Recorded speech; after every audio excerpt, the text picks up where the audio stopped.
Empire of Steel. This video is purely for entertainment and does not infringe on copyrights or laws. The rights to the novel and image belong to the original author. We do not claim ownership. Don't like waiting and want to listen to this fanfic in full now? Subscribe to our Patreon, where you'll find the best fanfics. Chapter 176 Barbarian Army.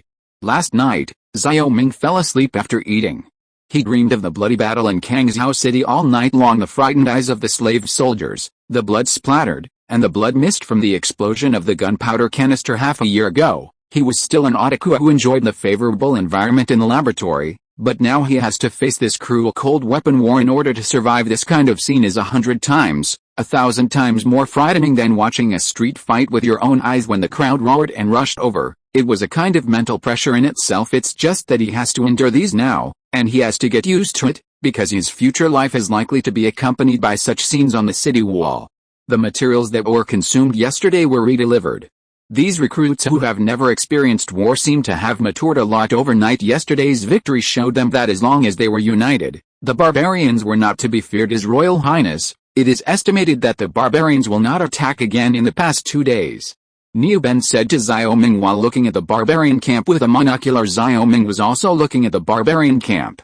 At this time, the barbarian camp was still burning with bonfires, and the slaves were driven to recreate engineering equipment such as ladders as they shuttled between the camps. The barbarians, on the other hand, were roasting cattle and sheep around the campfire, and the smell of meat came, which made many soldiers swallow. Don't be greedy. When the battle is won, this king will let you eat meat too.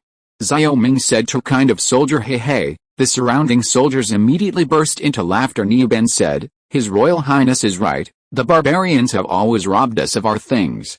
When we win, we will also rob their cattle and sheep, so that you can eat enough. It's hard to say. I'll take the cavalry out of the city and get you a barbarian wife back. Lu Fei said rudely, not knowing when he came over. This time the soldiers laughed even louder. In the army, the soldiers don't eat this kind of game. After all, these soldiers are basically illiterate, and what is most important is to say something practical. He said, Have you seen the land outside the city? Is this land fertile? Fertile, the soldiers shouted in unison. Xiao Ming continued, Well, from now on, every time you kill a barbarian, this king promises to give you 10 acres of land outside Kangzhou City. The more you kill, the more land you will have. One day this king will lead you take back Shanhaiguan, and each of you will become a big rich man. Your Highness, can you tell the truth? A soldier suddenly asked. This king spit and nails. Captain Lu and Governor Ni are all here. Xiao Ming said to the soldier. The soldier showed an excited look. He said, Your Highness, I used to be a native of Yaoxiao. I fled to Kangzhou. If I hit Shanhaiguan one day, can I choose a plot of land in my hometown? Of course. Xiao Ming said. The soldier nodded with a firm expression and said, Your Highness, many of the Kangzhou army's hometowns are in Yaoxiao. For His Highness's words, we must fight our way to kill the enemy. Niu Ben and Xiao Ming looked at each other and nodded in satisfaction. In the army, a soldier's desire to fight is a very important factor in winning a war. For a soldier, they have little desire for expedition. This time, the Kangzhou army was able to guard Kangzhou with high morale. A large part of the reason is that behind them is their own land and parents in the future. If they want to retake Shanhaiguan, the desire of these soldiers will be relatively less at this time. The desire of the soldiers who originally lived in Yaoxiao will be stronger. Thinking of this, Xiao Ming came up with an idea. Captain Niu, this king wants to build a special army named Guanning Iron Cavalry. Guanning Iron Cavalry? Niu Ben said with a playful look. If I guessed correctly, this pass should be Shanhaiguan, and this is Ningyuan.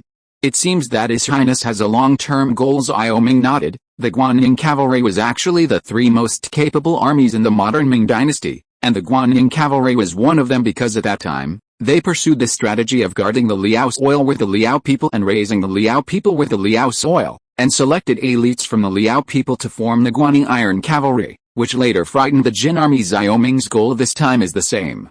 It is precisely with the old army of King Yuan and the old people to form a cavalry. This cavalry will definitely fight against the barbarians in the homeland. Exactly.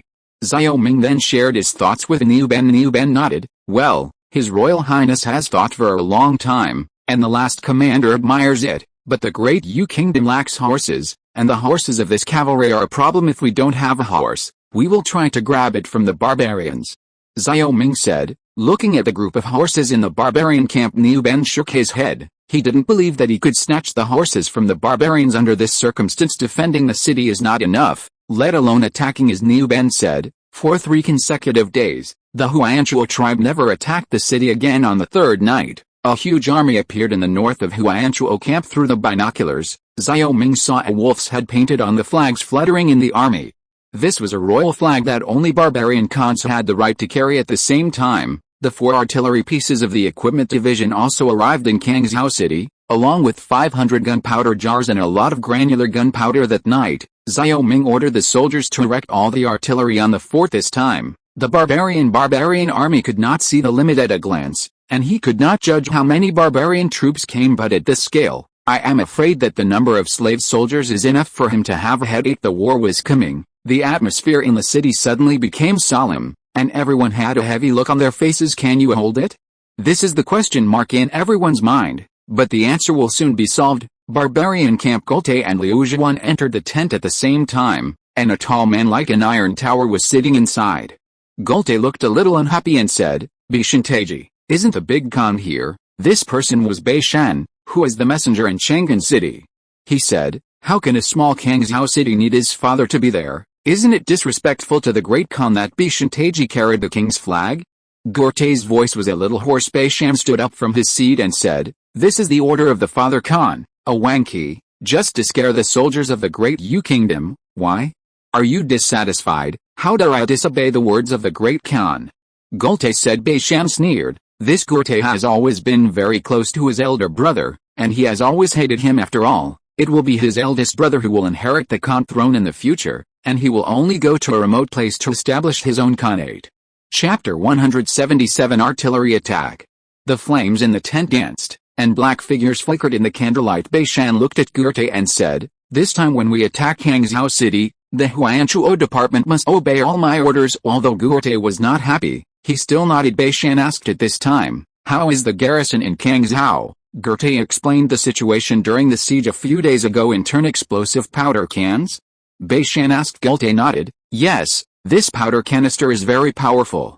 Hundreds of our archers died in the explosion." Then he continued, "And the armor on the guards this time is also very good. It seems that they are the most elite troops of King Qi." Bei Shan frowned, and he said, "I will take a look at the siege tomorrow morning." Gurte nodded. This time, Bei Shan personally led 50,000 barbarian elites to arrive, but there were 80,000 slave soldiers accompanying him, plus his own tribe's slave soldiers. There were more than 100,000 people. Just these slave soldiers are enough to make the defenders of Kangzhou City go back and forth. The next day a loud crowing pierced the sky, and the first rays of sunlight in the morning passed through the clouds and fell on the battlefield full of corpses. Then, a deafening cry of killing sounded, accompanied by the explosion of a powder can outside the city. The overwhelming number of slave soldiers rushed towards Kangzhou City like a flood. The slave soldiers carried hundreds of ladders. Almost every few meters, a pair of ladders went up the wall facing the mighty siege of the city. Every soldier on the city wall was tense, and they clenched the steel knives in their hands, just waiting for these slave soldiers to climb the city wall. The order of defending the city is fixed: smashing stones, throwing logs, and pouring fire oil. But this time the powder pot was used for the first time. 50 catapults kept throwing powder cans into the dense formation of slave soldiers. Thick smoke rose, blood splashed, and the slave soldiers fell in waves on the road to siege the city. Under the defense of bows and arrows, stones, logs, and kerosene on the city, a thick layer of corpses soon piled up under the city retire. The explosion of the powder canister in the first round of siege ended. The slave soldiers who were attacking the city suddenly retreated. At this time, Niu Ben showed a confused look. Another tentative attack. Xiao Ming looked at the barbarian camp. His eyes suddenly fell on a tall man who looked like a barbarian leader beside him. He saw a businessman with a Han face. He touched the artillery at his hand and wanted to give them a shot, but he knew that the accuracy of the artillery was too poor to hide him, and the secret weapon of the artillery couldn't be exposed at this time. "How does your highness know?" Niu Ben was puzzled. Xiao Ming said, "I got the news that the barbarian Bian Khan personally led the troops, and Bei Shan came at the same time. Wang Zhuan said that the Huayanchuo tribe has always supported Dateji Wujugu, and Bei Shan naturally would not. I completely believe in this Gurte, and I have to see it for myself. I didn't expect His Highness to have such meticulous information." Niu Ben nodded in agreement. Xiao Ming said, "This is also a coincidence. You caught a few profiteers on the grassland and learned about it. His Royal Highness, come and see." This barbarian's camp seems to be assembling something big. Lu Fei came over and said from Xiaoming and Niu Ben's point of view. They didn't see any big guy. The two followed Lu Fei to his defense area at this time. Raising the telescope, I saw that in the middle of the barbarian camp, many slaves were carrying some parts, and some slaves were assembling. From the appearance, the base of this thing is very large, at least 10 meters long. This estimate is the Hu artillery.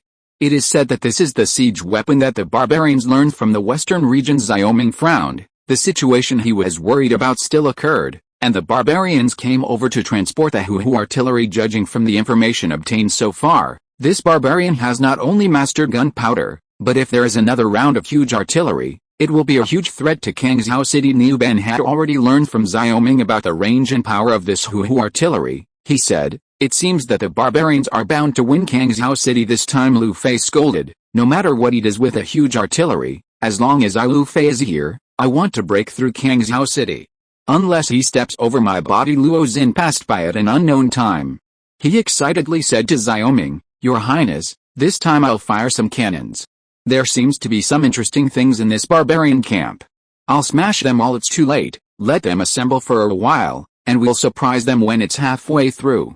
Xiaoming said it seems that in order to wait for the assembly of Hu's huge artillery, the barbarians did not continue to attack. After one attack for the next 2 days, the two sides were in a confrontation.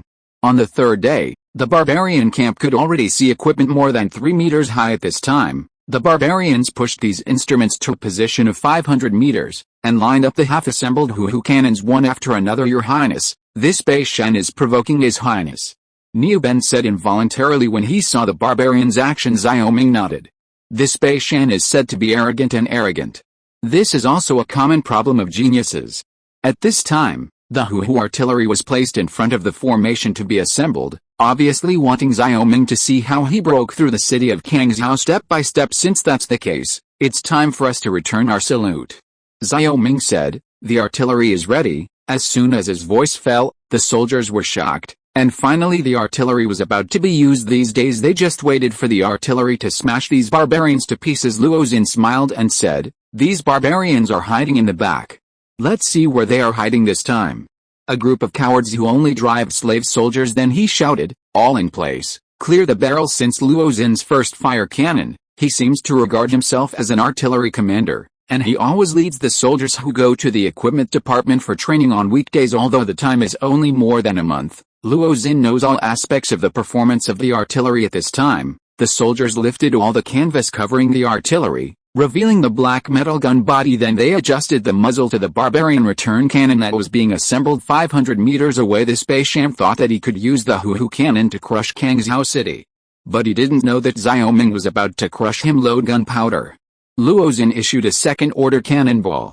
A third command came out after everything was ready. Luo Xin looked at Xiaoming, just waiting for an order. The 30 artillery pieces on the fort would fire, and the shells would be shot at the barbarians. Aim at the 5 Hu cannons. Xiaoming ordered. The purpose of this first wave of attacks is naturally to destroy the Hu artillery. Otherwise, when this thing is assembled, it will definitely cause a large number of casualties to the soldiers. Chapter 178 Artillery Fire. P.S. Today's Friday update is over. In addition, I recommend a friend's new 2-dimensional book Pirate One Punch Invincible. Friends who like 2-dimensional elements can read it. Aim back and shoot back, Luo Xin shouted, and at intervals, a soldier would repeat his order. The 30-meter cannons on the 500-meter city wall are almost 10 meters apart, and he needs to convey the orders one by one. Everything is ready. Xiaoming nodded to Luo Xin. "Fire." Luo Xin shouted loudly, "Fire." A voice called out immediately, "Boom." The sound of boom sounded continuously. The artillery spewed flames, and the black cannonball charged straight towards the barbarian camp like an unsheathed black arrow. In the barbarian camp, Bei Shan and Guorte were looking at the city of Kangzhou, and Bei Shan was talking about his next siege plan. Once assembled, the large catapult hurled canisters filled with kerosene onto the city walls, which shattered and encased a large area in flames. At the same time, the slave soldiers will charge again, and a group of slave soldiers will continue to dig potholes under the city wall. When the pothole is completed, another pair of slave soldiers will bury the powder keg under the city wall. and finally ignite the powder keg. As long as this step is completed, the city wall will basically be blasted with a gap, and then the slave soldiers will flood into Kangzhou City like a tide. As long as the city gate is captured, the barbarian cavalry will fill the city of Kangzhou and completely wipe out the defenders in the city. The ideas of the two coincided, and everything was just waiting for the return of the artillery to suppress the defenders on the city wall. At this moment, they suddenly saw the fire coming from the top of the city, followed by the sound of rolling thunder, and then only heard a whoosh, and the barbarian cavalry lined up neatly on the right side of Bishan suddenly flew out strangely. A series of smashing to 16. The cavalry stopped. A scream followed, and Beishan looked at the first brutal soldier, who had a bloody hole in his chest, and the cavalry behind him was equally miserable. His arms were bizarrely broken, and his head was directly smashed. In an instant, Beishan broke out in a cold sweat, but this was only the beginning, and then he saw the soldiers near him flying out strangely like this cavalry. 30 noises came from the city wall, corpses were floating all over the camp, and 300 or 400 cavalry died tragically. Is this the case? Beishan looked at Gurte, and Gurte looked at Liu Zhuan. The cold sweat on Liu Zhuan's forehead instantly flowed down, and he said at this time, "No, this time it is King Qi's secret weapon. We have been fooled." What secret weapon? Beishan felt that he had been deceived by Gurte. He didn't believe Gurte at all, and now it turns out he was right. At this time, a cavalryman ran over and handed a blood-stained iron ball to Beishan, saying, "Taiji, this is the thing." Beishan took the iron ball and looked at it carefully. It was a solid iron ball, and his brows could not help wrinkling. "Gurte, you should give me an explanation." Beishan looked at Gurte coldly. "You lied to me, and you are responsible for the deaths of hundreds of soldiers." Gurte opened his mouth. "Beishan Taiji, it's because the Kangzhou defenders are too cunning. It's not my fault. I've tried my best." Boom, another round of loud noises came. At this time, a shell suddenly concentrated on the hoo-hoo cannon that was being assembled. With a loud noise, the entire hoo-hoo cannon was scattered by the shell. Then the black shells bounced on the ground and hit the other barbarian cavalry, followed by a series of screams. At this moment, the barbarian cavalry was in chaos. They were only 500 meters away from Kangzhou City, and in such a distance, the soldiers of Kangzhou City can still kill them in large numbers, which is a very frightening feeling for them. It feels like a target. However, the rumbling noise at the head of the city also made the horses feel uneasy, and they raised their hooves anxiously. Among the barbarian cavalry, only Bishan Taiji's cavalry remained motionless, like a sculpture. At the same time, hundreds of savage soldiers suddenly blocked Beishan with their shields. These savage soldiers stood in a line of 30, with their shields slanted on the ground, with a solemn expression looking at the fire at the top of the city. Beishan said to Gurte, "Let your people attack the city with all their strength. I want to get this weapon, Bishan Taiji." Gurte hesitated. "What? Do you want to disobey my order? This attack on Kangzhou City is the order of the Father Khan, and disobeying my order is the order of the Father Khan." Beishan said sharply. Not only Gurte, but the cavalry under Gurte were all destroyed by this strange way of death. They had never seen such a terrifying weapon. Even the torch of the Great Yu Kingdom has a range of only 200 meters, and it shoots stone bullets, but this kind of flame like a torch can kill a dozen people at a time from 500 meters away. Although he didn't want to consume his strength, Gurte still gave an order. All of his 20,000 slave soldiers rushed towards Kangzhou City. The artillery on the city was still roaring, and hoo-hoo artillery was destroyed one after another under the fire of the artillery. Looking at the miserable appearance of the barbarians, Luo Xin couldn't stop laughing. "You barbarians who have killed thousands of knives, now know how powerful we are." Lu Fei stared at the barbarian camp with the binoculars for a moment. Whenever a shell hits a row of barbarians, he would shout "okay." When he saw the artillery shells beside him hitting the open space, Lu Fei raised his foot and kicked the soldier who fired a gun, scolding, "Idiot, how the hell are you hitting the ground?" The soldier was kicked and staggered, and said aggrieved, "The cannon was aimed at by the captain just now." Lu Fei blushed and raised his hand to fight. "You dare to say go out and try His Royal Highness?" Today the old man is really convinced. With this artillery, the barbarians will not be able to capture Kangzhou City anyway. Niu Ben stroked his beard and said with relief, "The cannonballs killed the soldiers in the barbarian camp one after another like a string of candied haws." The morale of the soldiers was boosted, and excited smiles appeared on their faces. However, the slave soldiers that rushed in like a tide soon made their faces tense again. Hoo-hoo cannon was all broken into broken parts, and Xiaoming said at this time, "Free fire." After receiving the order, Luo Xin said, "Keep an eye on each of them, and call me wherever there are many people." "Yes." The artillery was ordered and aimed at the place where the slave soldiers were most concentrated at this time. In the eyes of the soldiers, all those who attacked Kangzhou City were their enemies. And defending Kangzhou City was their only belief. Fire, fire, dozens of solid bullets were fired, causing a string of blood fog on the ground, and half of the artillery still fired at the barbarian camp. These barbarians don't want to watch the show quietly. The thunderous noise made the slave soldiers tremble with fear. Finally, for the first time, the slave soldiers collapsed before they reached the city wall. Chapter 179. The plan to delay the army. Back, looking at the slave soldiers scattered like a tide from the top of the city, many soldiers shouted excitedly. The corner of Niu Ben's mouth raised a smile, and he said, "Your Highness, the artillery has scared the enemy. It was the first time I saw this kind of unprovoked weapon, and it was normal to be afraid at first, but after they became familiar with it, it was the real bloody battle." Xiao Ming said. Niu Ben nodded silently, unable to deny up to now, they have basically been in contact with slave soldiers, and have not really fought against the barbarians, who are the main force in this war. They have been using slave soldiers to consume Kingzhou army soldiers, ammunition, and defensive supplies. His Royal Highness, the powder cans and artillery should be used at the last minute. I'm worried. Niu Ben hesitated and said this is also what Xiao Ming is thinking about. So far, the barbarians have not been dispatched. If the powder cans and shells are exhausted at this time, the last moment will be really difficult because this time is similar to Tianji's horse racing. The barbarians have been using the inferior soldiers to consume his superior soldiers. Stop shooting. At this time, Xiao Ming shouted, excited by the power of the artillery. Lu Fei walked over inexplicably and said, "Your Highness, why is this? It's hard to make these savage soldiers suffer." Xiao Ming ignored him, but looked at Luo Xin. "How many powder cans and shells are left?" Luo Xin was in a state of excitement. Hearing this, he felt a chill behind his back. He said, "There are still more than 1,500 gunpowder pots left, and 2,300 shells left." Lu Fei understood what Xiao Ming meant at this time, and he stamped his feet oppressedly. "This is true for Chen Wenlong and Chen Qi. Why can't we prepare more? What should we do now? Only these slave soldiers can put the powder cans, and the shells are exhausted. The Hu cannon has been destroyed. From now on, the powder cans and artillery can be saved. The time is short, and the equipment department cannot prepare too much ammunition. Now we have to delay."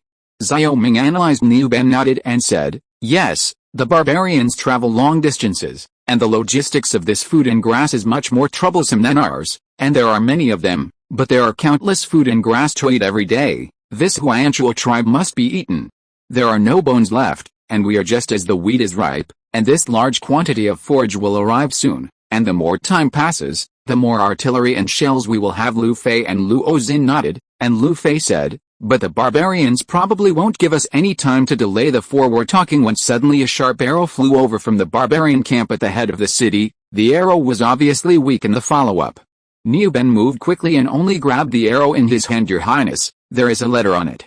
Niu Ben said. Xiao Ming glanced at the barbarian cavalry who turned back and said, "Take it apart and see." Niu Ben took down the letter, glanced at it and handed it to Xiao Ming. "The opposite is indeed Taiji Bishan from the barbarian tribe, and he is persuading his highness to surrender in his heart." Beishan wrote, "I read the friendship between the Great Yu Kingdom and the Golden Horde for many years, and I don't want to see Kangzhou City being ruined. If the King of Qi is willing to surrender, then Taiji can guarantee his highness and safety. Does not stay Hahoha. This Beishan is quite interesting. In this case, who wants to go out of the city to negotiate with the barbarians?" Xiao Ming suddenly said. Hearing this, Lu Fei was immediately annoyed, and he said angrily, "Your Highness is going to be the thief who surrendered, and I, Lu Fei, were the first to refuse." "Xiao Ming, I really misunderstood you. It's a loss that I have come all the way from Chang'an to defect to you. Now that the victory is in hand, but you have to surrender, I will not agree." Luo Xin said angrily. Niu Ben sighed, "You two idiots, don't you understand what it means to slow down troops?" Xiao Ming shook his head helplessly. When he saw Zan Xingcheng standing in front of him, Zan Xingcheng said, "Your Highness, it seems that I am the only one who is suitable to go. You really want to go? Beishan's temperament is fickle. You may go here and never return."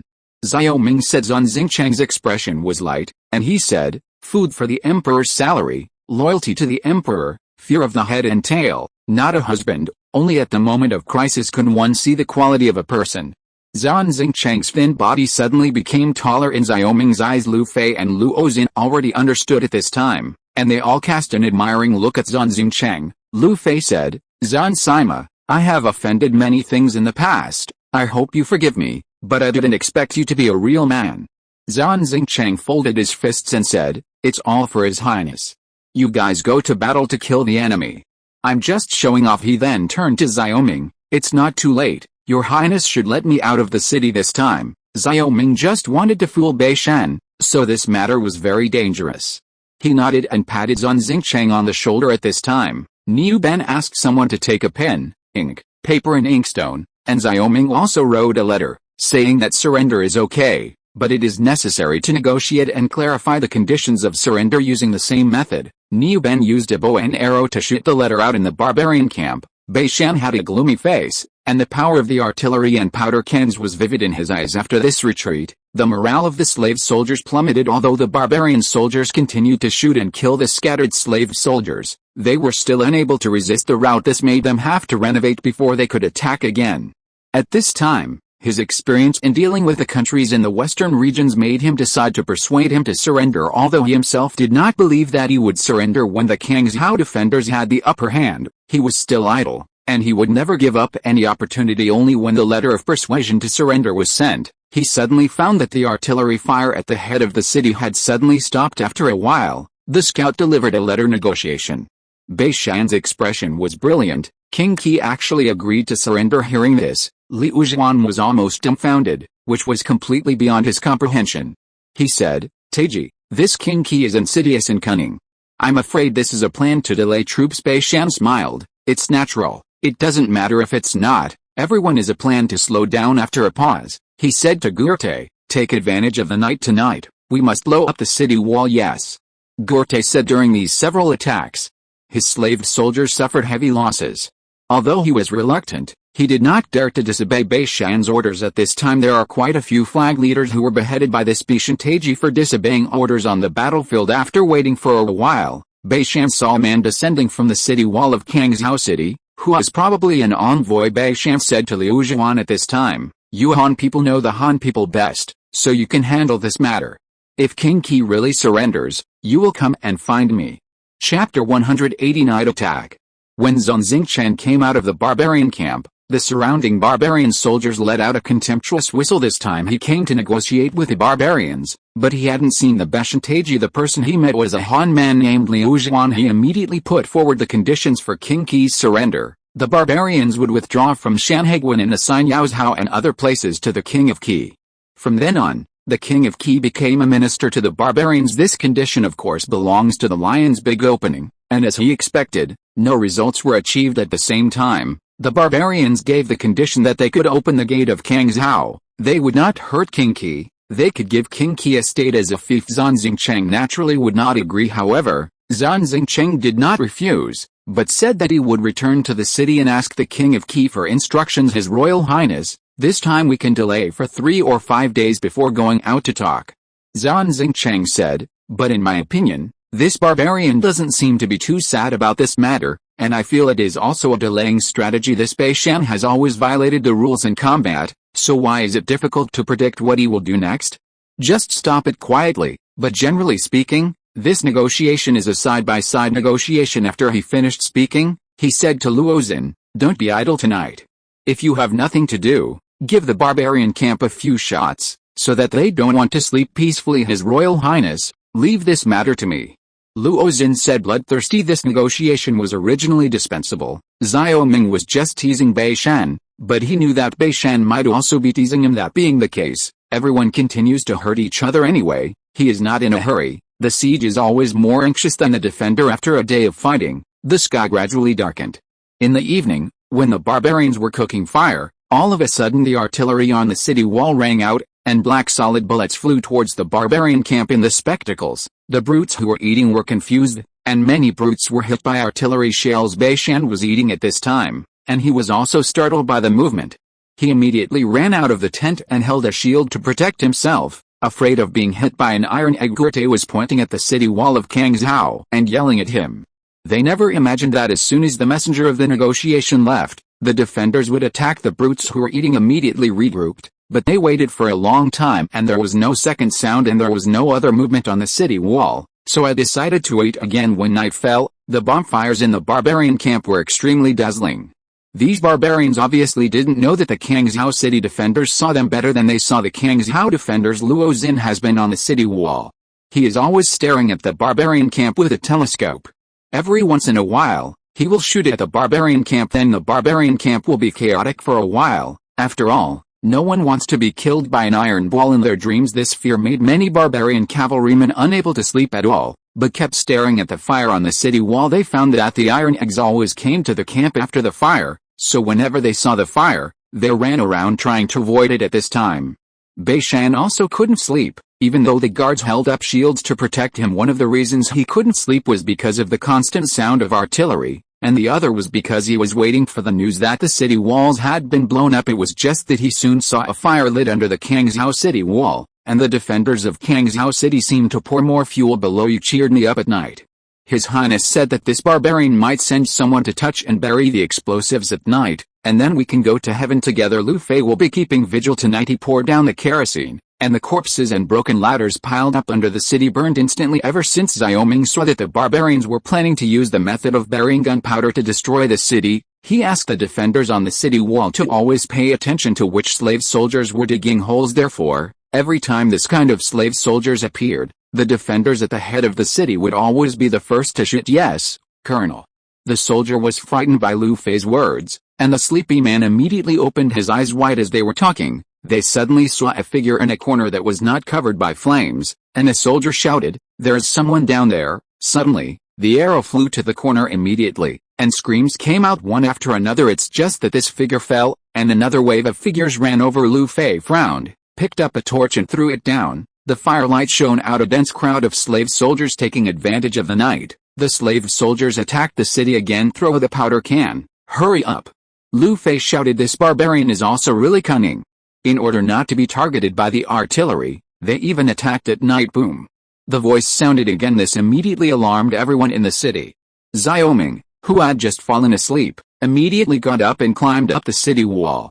At this moment, there were bursts of shouts of killing from the city at the same time. The sound of bows and arrows breaking through the air came from the sky, and the barbarian archers also hid in the dark to shoot in the darkness. The Kangzhou defenders couldn't see the barbarians hiding inside, so they could only counterattack indiscriminately, and the casualties suddenly increased compared to the daytime. Throw the powder can under the city wall.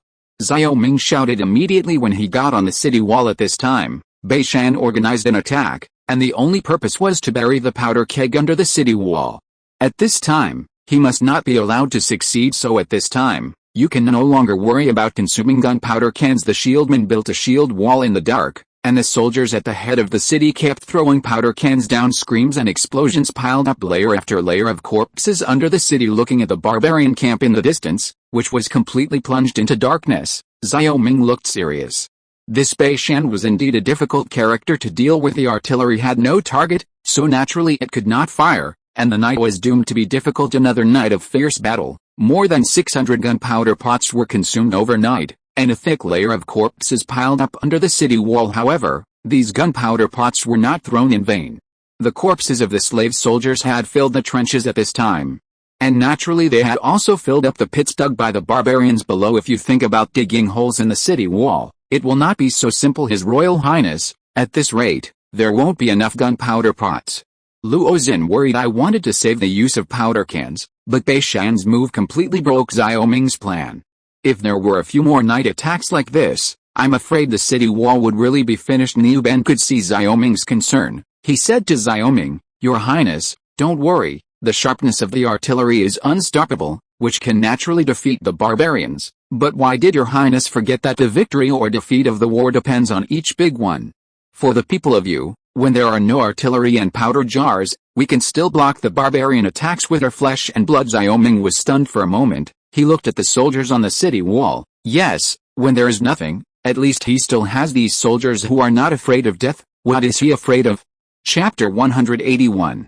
Cruel wars are always ongoing, and long after the night attack, Kangzhou City and the barbarians started a tug of war, repeating the siege every day, dropping dead bodies, retreating, and then attacking again. Zun Xingcheng went out and came back, talking and talking. Nonsense and nonsense, and after he left, either the defenders bombarded the barbarian camp, or it was another night attack on the fifth day. Xiao Ming's powder cans were finally completely consumed, and there were only less than 300 shells left in the artillery. However, the consumption of these ammunition also paid off.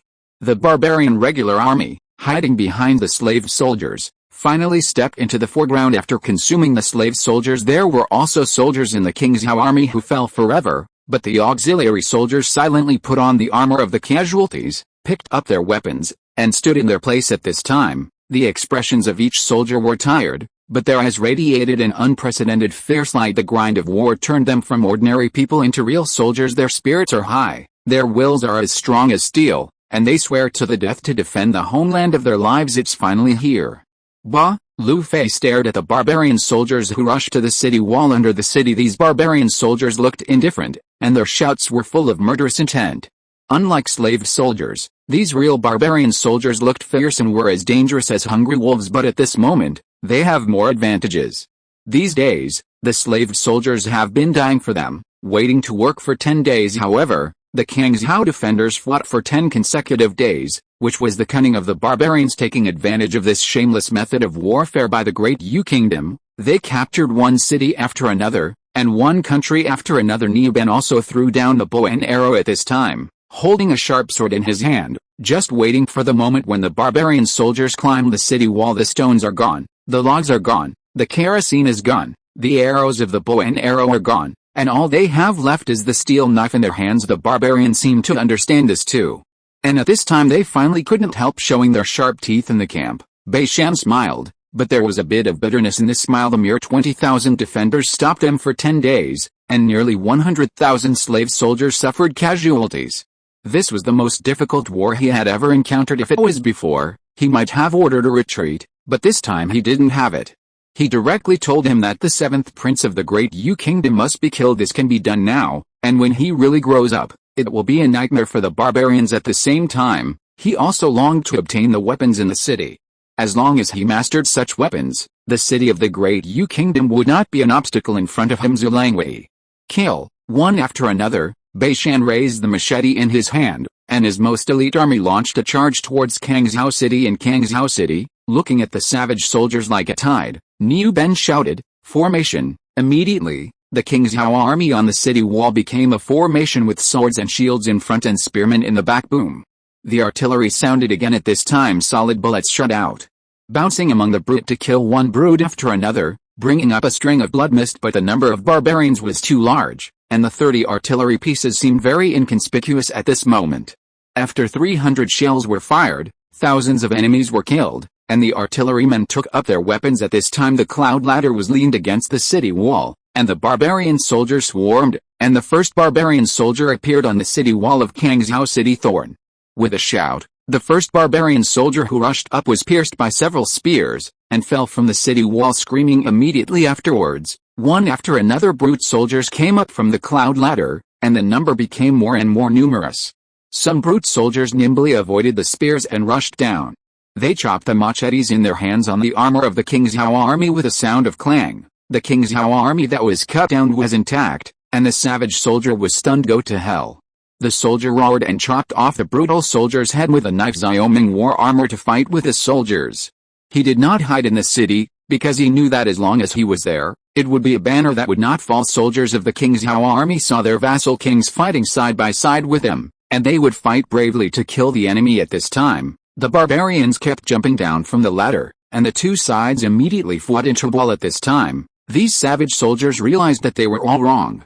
The most terrifying thing on the city wall was not the weapons that could spray flames, but the seamless and hard armor of the King Xiao army. Their machetes slashed at the King Xiao army soldiers at all, and they couldn't kill them at once, and the other party would kill them with a second knife. These days, the King Xiao army has been killed more by bows and arrows, but the losses are the least when they are in close combat.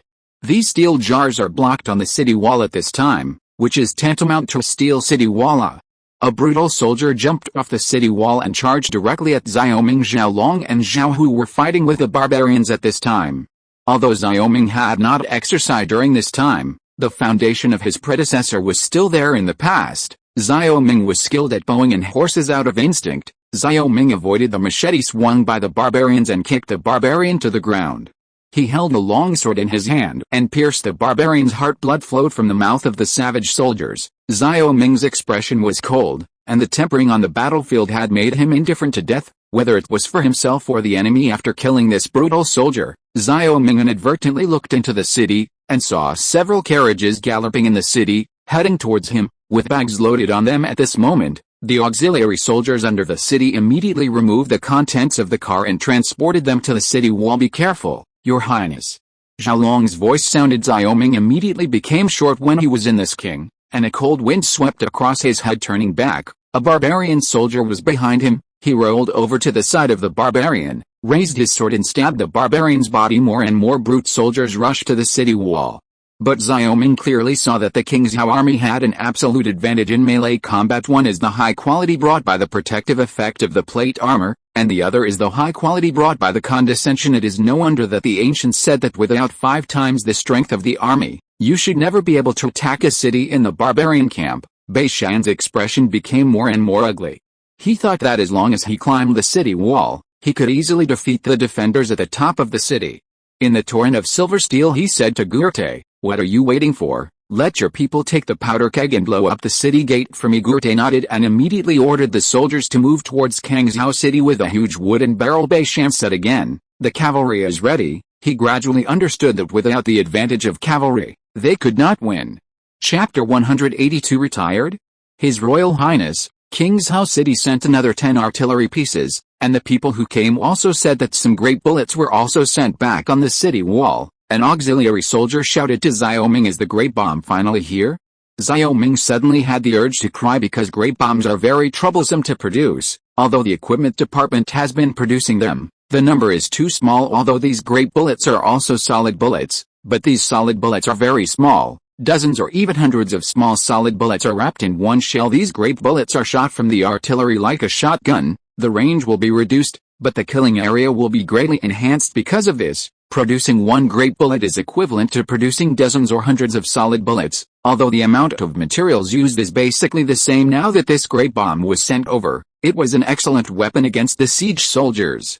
But when he looked outside the city, his expression suddenly changed. He hurriedly said, "Set up all the artillery that came over to both sides of the city gate. Hurry up." The auxiliary soldiers heard the words and immediately ran down the city wall. At this time, Xiao Ming found Luo Xin in the crowd, and he shouted, "Come with me with 10 groups of artillery. Hurry up, it's too late." Luo Xin's red eyes were killing him, but he calmed down. He glanced outside the city and immediately understood what Xiao Ming meant. The two quickly descended the city wall. At this time, there were more than 2,000 emergency soldiers under the city. Xiao Ming shouted, "Place a hollow square at the gate of the city." Hearing the words, the soldiers immediately changed their formation and turned into 5 hollow phalanxes that crossed front and back. In the phalanx, 2 spearmen were in the front and 3 rows of crossbowmen were in the back, and they had the last arrow in their hands at the same time. The artillerymen immediately moved the cannons to both sides of the hollow phalanx, and the artillerymen stuffed the bundle bags that were as thick as the muzzles into the cannons. These bags are filled with solid bullets one by one, and together they are great bullets. Just now, the two of them saw barbarian soldiers on the city wall rushing towards the city gate with a dozen powder kegs. Originally, the city gate was the deepest place in the entire trench, and it was impossible to climb under the city gate like a cliff. But after days of deadly fighting, the trenches under the city gates were filled with corpses. At this time, the barbarians outside the city were still filling the trenches with corpses, which was basically completed. At this time, the barbarians carried out the powder keg, precisely to blow up the city gate with barbarian urination. After the city gate was broken, the cavalry charged below. Because of this, Xiao Ming set up a simple hollow phalanx to deal with the cavalry behind the city gate. This hollow phalanx is a phalanx after the development of firearms and is used to deal with cavalry. The hollow phalanx is surrounded by shooting soldiers, and the front and rear arrays protect each other, which can ensure that fire can be fired in any direction, so as to avoid being flanked by the cavalry. The cavalry that filled the middle of the hollow phalanx will face several shots. At this time, Xiao Ming placed artillery on both sides, which made up for the lack of firepower of the hollow phalanx. Boom! A thunderous bang flew along with the smashed wood chips from the city gate, and the entire city gate collapsed through the city gate. Xiao Ming saw the barbarian cavalry rushing into the city with a machete in his hand. The leading cavalry had bloody wolf heads pierced on their arms, and they were the strongest cavalry under Baishan. 500 meters,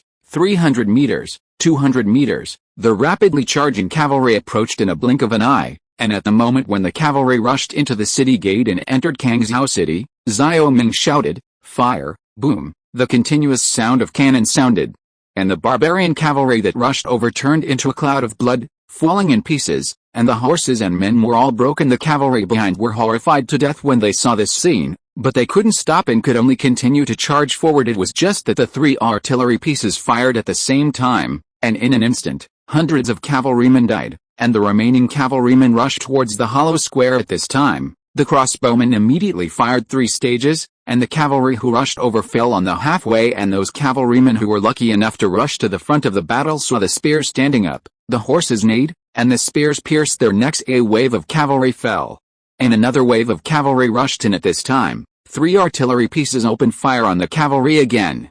The great bullets turned into a rain of bullets and rushed towards the cavalry at the moment when the artillery was fired, and another blood mist burst out. The third wave of cavalry arrived, when 4 artillery pieces opened fire at the same time. When another group of cavalry appeared, the first artillery had been loaded. The corpses piled up layer by layer. The corpses of barbarian soldiers and horses at the gate of the city piled up higher and higher. The subsequent cavalry could no longer rush in on horseback. At this time, the formation of the Kingzhou army soldiers changed again. They became a very tight rectangular battle formation.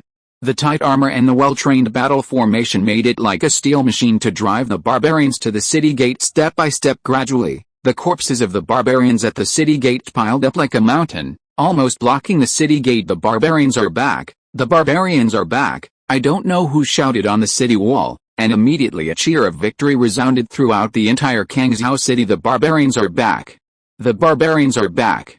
Luo Xin was startled and shouted, but after shouting, he suddenly burst into tears. This battle is too difficult, and almost everyone is fighting this war with their lives overdrafted. Every soldier has gone days and nights without sleep. Xiao Ming murmured as if he was still in a dream. The barbarians have retreated. Looking at the blood pooling at the gate of the city, he rushed towards the city wall like crazy. In his eyes, the barbarian army had already evacuated from the city wall, and the barbarian army, which was once mighty, was now in a mess at the gate of the city. Thousands of war horses without owners are wandering. His Royal Highness, the barbarians have retreated.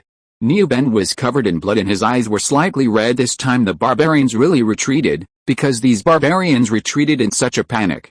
And the barbarian cavalry in the barbarian camp also slowly retreated. In another day this battle was fought from morning to night. Did the barbarians finally retreat? Don't be careless, Baishan has a lot of tricks. Maybe there are tricks. Xiao Ming said. Niu Ben said, His Royal Highness, no, this time the barbarians have really withdrawn. This old man can guarantee that the barbarians have suffered a great loss this time, and even Baishan would not dare to continue taking risks. Really? But it's better to be careful. You can't relax your vigilance tonight. Xiao Ming said. Niu Ben nodded and said, Yes, Your Highness. At this time, he and Xiao Ming went down the city wall together. When they arrived at the city gate, they saw the corpses piled up like mountains. Niu Ben gasped. What happened here? Gamble the city gate with corpses. Before he could ask, Xiao Ming gave another order. Looking at King Qi in front of him, Niu Ben was silent. A war had changed the prince a lot. If you're listening to this novel on a channel other than Fanfic World, it means they downloaded and uploaded it without effort. We cordially invite you to visit our channel, Mundo Fanfic Novelis. There you'll find the original version of this story and you can explore many other novels of various genres. We're waiting for you to immerse yourself in a world of incredible novels. Chapter 183. P.S. Yesterday, the brothers in the group were reminded that it was Double 11, and asked to add more for comfort. I didn't have time last night, so I added today, 2 chapters first, and 3 more chapters tonight. The corpse mountain at the gate of the city silently stated everything that had happened. The blood pooled in the middle stream, and the strong smell of blood mixed with the stench of corpses outside the city could be smelled in every corner of Kangzhou City. After the barbarians retreated, the soldiers defending the city did not dare to relax at all. No one could be sure whether the barbarians really retreated, or it was another trap. The Kangzhou City gate was blown open by the barbarian gunpowder, and the city gate was seriously damaged. Zhang Xingcheng immediately organized slaves to repair the damaged gate, while other soldiers piled the corpses of barbarian soldiers into a wall to block the gap in the gate. It's still alive. From time to time a voice came followed by a scream of death. After 10 days and 10 nights of hard fighting, the soldiers of the King Zhao army became calm. When they saw the barbarian soldiers, they were no longer afraid, and only raised the swords in their hands. For the barbarian soldiers, the King Zhao army will not leave alive. This is an order from Xiao Ming. The barbarians have been using this kind of war intimidation for so many years to threaten the great Yu kingdom, massacre the city, and kill prisoners. Now Xiao Ming is tit for tat. He wants the barbarians to understand that he is also a wolf, a hungry wolf that is 100 times more vicious than the barbarians. His Royal Highness, this great bomb is really powerful. How can this gun kill 40 or 50 barbarian cavalry? Luo Xin gently stroked the great ball in his hand and couldn't put it down. Xiao Ming gradually calmed down from the bloody battle. He said, "This great bullet is specially used to deal with the cavalry who are charging intensively. We were lucky this time." The cavalry rushed in from the city gate, which made the cavalry very concentrated. Let the power of the great bomb be maximized. Lu Fei looked impatient. His Royal Highness, let me take a shot and see how this great bomb is doing. When he came down from the city wall, Lu Fei was also taken aback when he saw the mountains of corpses piled up at the city gate. This kind of picture is really shocking, and it is no wonder that the barbarians finally chose to retreat. Who is not afraid of it? That's not possible. There aren't many great bullets. There are only 300 shells in total. Maybe they will come again. How can I let you play? Luo Xin protected the ammunition like a chicken. Lu Fei was not happy anymore. Luo Xin, are you looking for a beating? Is this artilleryman your family's? Why don't you let me touch it? Don't forget, you are an outsider. This artilleryman should listen. Oh, before he could finish speaking, Niu Ben slapped Lu Fei's butt with a whip, and Lu Fei almost jumped up while clutching his butt, turning his face to see Niu Ben's livid face. He then remembered, this Niu Ben is also an outsider. Didn't he scold Niu Ben as well? He laughed twice. Commander, I'll go see how the soldiers on the city wall are preparing, and ran away. Luo Xin suddenly showed a look of schadenfreude at this time. Niu Ben said, don't be too happy. Lu Fei's words are not without reason. This artillery is from the King Zhao army. After the battle is over, you must go back to Chang'an. Luo Xin's smile gradually disappeared. He looked at the soldiers in silver plate armor who were busy cleaning the battlefield. He felt a little reluctant to touch the artillery in front of him. Strictly speaking, he is a general of the Imperial Army, and his allegiance is Xiao Wangsun, not Xiao Ming. There are still some differences between a monarch and a vassal. Noticing Luo Xin's expression, Xiao Ming said, Luo Xin, this king will remember you, His Royal Highness, old general. You? Luo Xin was in a dilemma. Niu Ben and Xiao Ming were clearly forcing him. Niu Ben and Xiao Ming looked at each other and laughed. I have to say that this Luo Xin seems to be very talented in artillery command, and having experienced this war, Luo Xin will have more experience in the use of artillery in the battlefield. It would be a pity to let him go. But he couldn't force Luo Xin to stay. This choice can only be made by himself. Likewise, this battlefield changed Niu Ben's thinking about fighting barbarians. He said, His Royal Highness, now that there are artillery pieces, Zhan Xingcheng's fortress advance strategy is really a good idea. Thank you for the praise from the old general. This cannon was a lot worse before, but this cannon can definitely make this plan a success.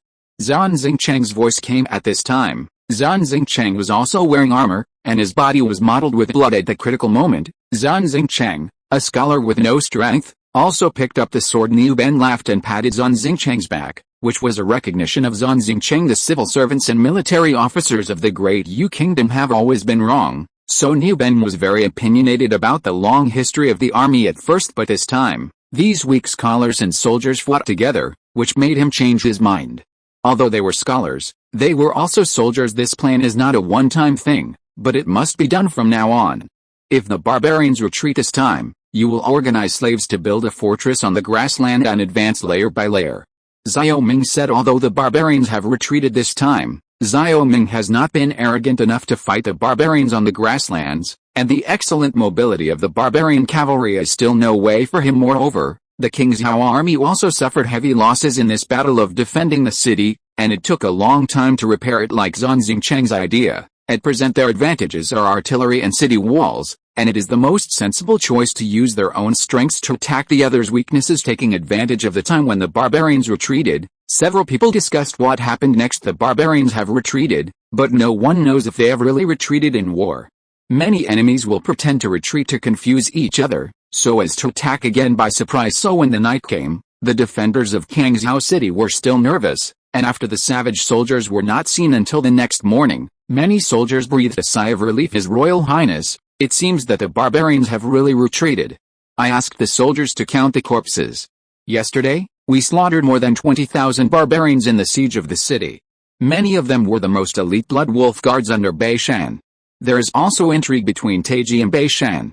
And Beishan definitely doesn't want to spend all his elites in Kangzhou City. After all, he doesn't know how many people will be needed to capture Kangzhou City. Lu Fei said excitedly he is the happiest now. This barbarian warhorse has been reluctant to leave outside the city, and is nostalgic for its master at this time. Lu Fei was caught 3,000 horses, 1 cavalry 3 horses, so that another 1,000 cavalry can be equipped, so that the Kingzhou army has 2,000 cavalry. Niu Ben nodded slowly. Your Highness, the last general also thinks so. I have sent scouts to inquire. Hearing this, Xiao Ming nodded. Outside the city, the soldiers were cleaning the battlefield. They piled up the corpses of slave soldiers and brute soldiers and burned them with firewood. They collected the crossbow arrows that fell on the ground and the weapons in the hands of the dead soldiers. Others were tasked with searching for shells that were fired, which were reusable supplies. Chapter 184 Victory Song of Victory.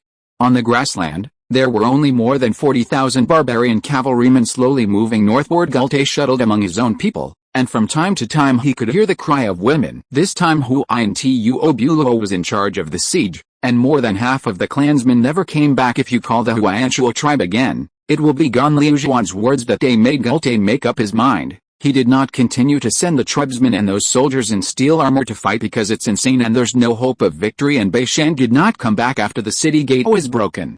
He was silent for a while, and finally ordered to retreat like Gurte. Beishan also couldn't see how many people needed to spend to win Kangzhou City, and his purpose of coming this time was at least half realized. The Huayanchuo tribe under Dataiji suffered heavy losses, which was equivalent to breaking one of Dataiji's arms. Although Gurte finally figured this out, what does it matter? A Huayanchuo tribe with only more than 5,000 cavalrymen is just a small tribe that is no longer inconspicuous, and he thought that the most important thing this time was not the life and death of the Huayanchuo tribe, nor the lost Blood Wolf Guard, but the new weapons of the Great Yu Kingdom. He needs to tell his father Khan about this, and the country of Deu has mastered artillery technology. He understood when the cannon was fired for the first time. And it was precisely because his Blood Wolf Guard had experienced the war with the Ottoman Empire that the Blood Wolf Guard would be so calm after the sound of the cannon. The shield that protected him also appeared on the Ottoman battlefield to protect him. How can there be artillery in the Great Yu Kingdom? Along the way, Beishan's mind was full of this question. The cavalry of the Golden Horde traversed the grasslands, and only the Ottoman Empire would be defeated in the face of the city's strong artillery. And now this fate has appeared again in Kangzhou City. A bunch of idiots. Why does no one believe me? Beishan cursed. He led the barbarian cavalry to fight in the western regions. After hundreds of battles, he has always wanted to acquire this weapon since the artillery caused a large number of casualties to the cavalry. After returning to Chengdu, he suggested to organize artisans to study and produce artillery, but was mocked by Dataiji. Everyone was saying that he was scared out of his wits, that the cavalry of the Golden Horde didn't need to hide on the city walls and use artillery to deal with the enemy because no one would foolishly fight the Golden Horde on the steppe. Recalling the scenes from the past, Beishan clenched his fists, and this time he would put all the responsibility on the Huayanchuo tribe and this artillery weapon. Brother, you can't blame me. For the future of the Golden Horde, I won't let someone like you who only hides in the tent and plays with women become the Khan. A voice sounded in Beishan's heart. Looking back at the direction of Kangzhou City, Beishan's expression was stern, and the name of a seventh prince of the Great Yu Kingdom was deeply embedded in his heart. Kangzhou City, I will come back again. Beishan's voice echoed in the open grassland, and the Blood Wolf Guard collectively let out a higher roar. Gurte looked at Beishan's figure coldly. His heart was bleeding. He was going to Chengdu to visit Wu Shugu. He would not sit still. He wants justice for the dead clan in Kangzhou City. The scouts quickly brought news that the barbarians were retreating to Shanhae. When the barbarians have retreated, we are defending Kangzhou. This time Xiao Ming shouted. After his voice fell, a shocking cheer erupted from the city wall of Kangzhou. We won! We won! Win! Win! Mother, I'm still alive, the soldiers shouted, cried, and laughed.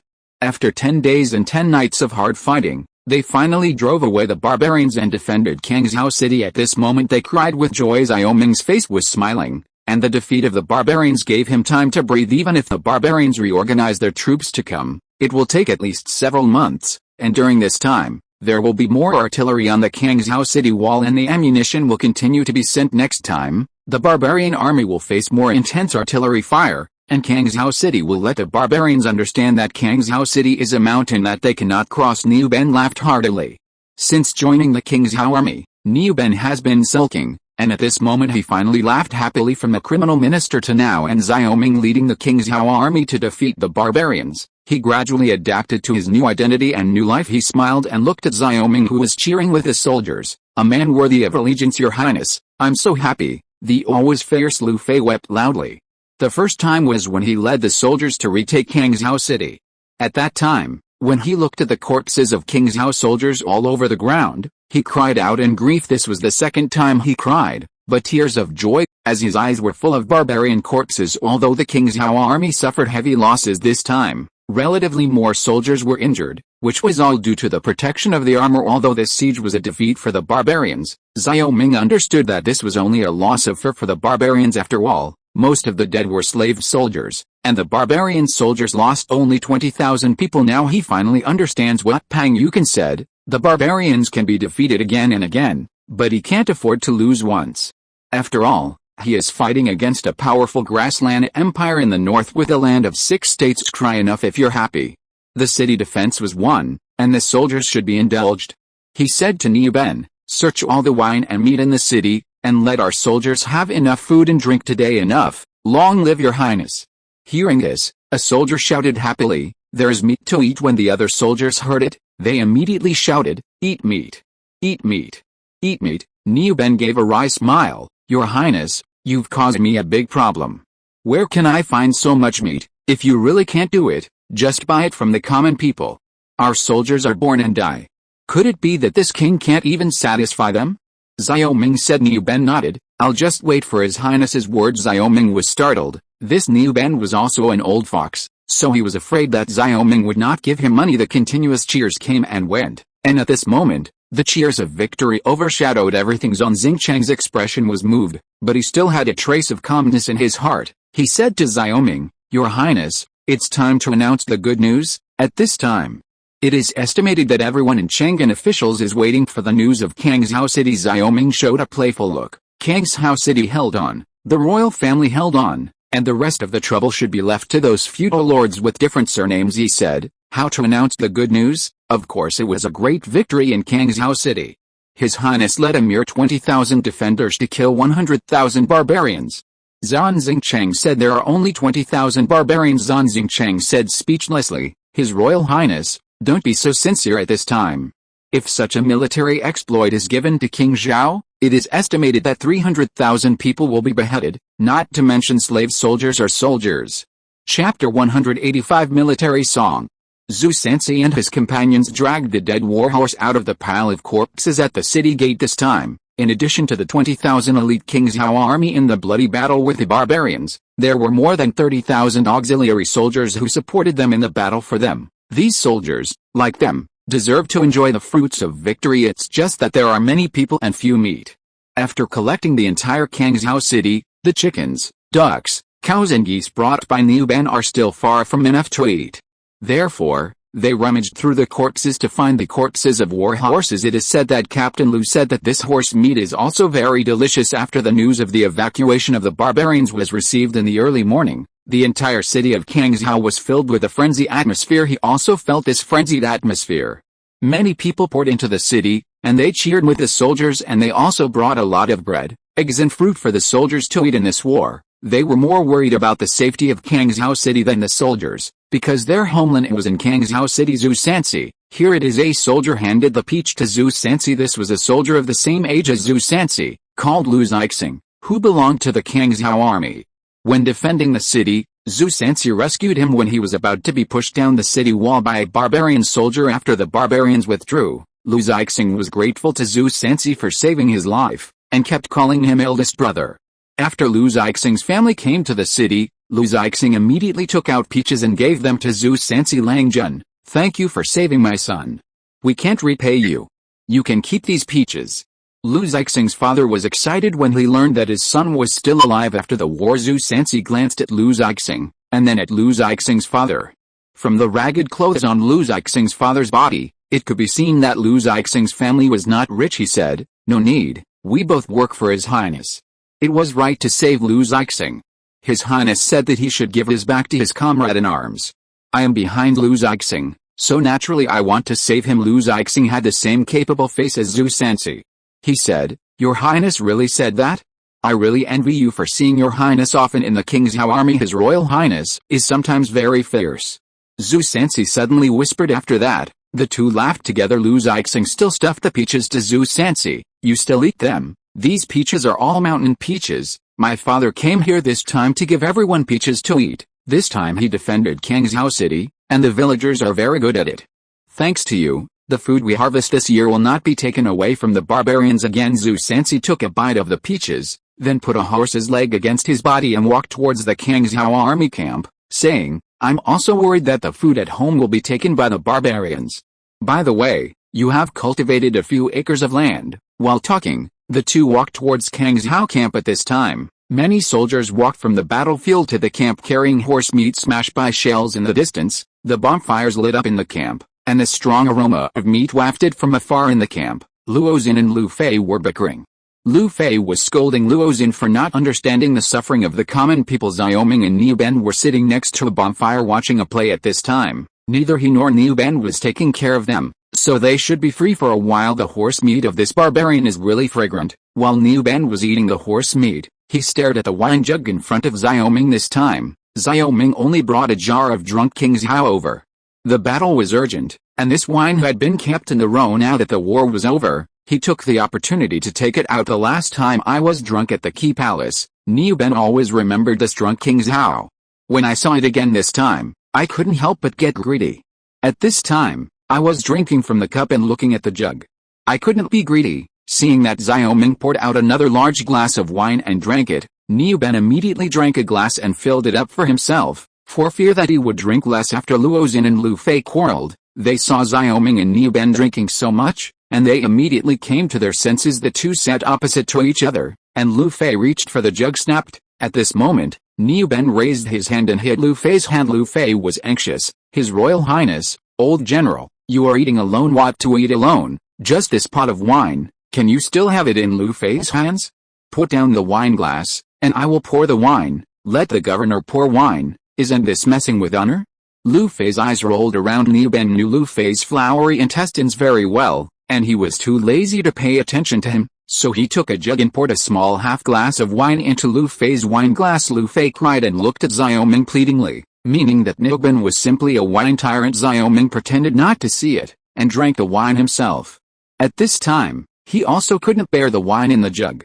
In this joyful atmosphere, everyone wanted to drink more, but he couldn't help Lu Fei's pitiful eyes. He said, "After returning to Kingzhou, I will send someone to send you 10 jars. Hey, just wait for His Highness's words." Lu Fei was satisfied. Niu Ben was silent, but Xiao Ming promised to give him 20 jars of wine. The night gradually deepened, and the soldiers who participated in the defense of the city had all arrived on the city wall, except for the soldiers who were on duty in rotation. The atmosphere in the camp gradually heated up, and the soldiers laughed and laughed loudly to vent their suppressed emotions. These days, after a few glasses of wine, Xiao Ming suddenly stood up. He was overwhelmed with alcohol, and the battle was won, which made his heart surge. Since then, his fief has finally been preserved, and he has also stood firm. "General, I think our army should have its own military song." Xiao Ming suddenly said. "Military song?" Niu Ben asked. "Your Highness, what is this military song?" Lu Fei and Luo Xin didn't drink much this time, because they didn't want to drink much. He smiled and said, "Your Highness must be drunk. This king is not drunk. An army needs its own soul, and military songs can arouse the morale of the soldiers. If you don't believe me, this king will sing a paragraph for you." Xiao Ming said it is not a strange thing to sing and dance among the nobles of the Great Yu Kingdom. In fact, at the banquets of the nobles in Chang'an, the nobles often listen to the songs and dance, which is similar to the balls of the Western nobles. Lu Fei has always been a person who doesn't take things too seriously. He stood up and said loudly, "Everything is quiet. Your Highness will sing for everyone." The soldiers immediately looked at Xiao Ming in surprise and the joy of victory. Eating and drinking is nothing but emotional catharsis, and the real catharsis is always the resonance of the soul. Xiao Ming is not aimless. He wants the soldiers to remember this war and the will of immortality. This time he is going to sing a song from a later TV series, Bright Sword, If the motherland is violated, the hot-blooded man should be self-improvement. Drink this bowl of wine from his hometown. The strong man will never return. The yellow river is rolling in the Yangtze River. Give me life and strength. Let the blood stain the most beautiful flowers. Sprinkle on my chest.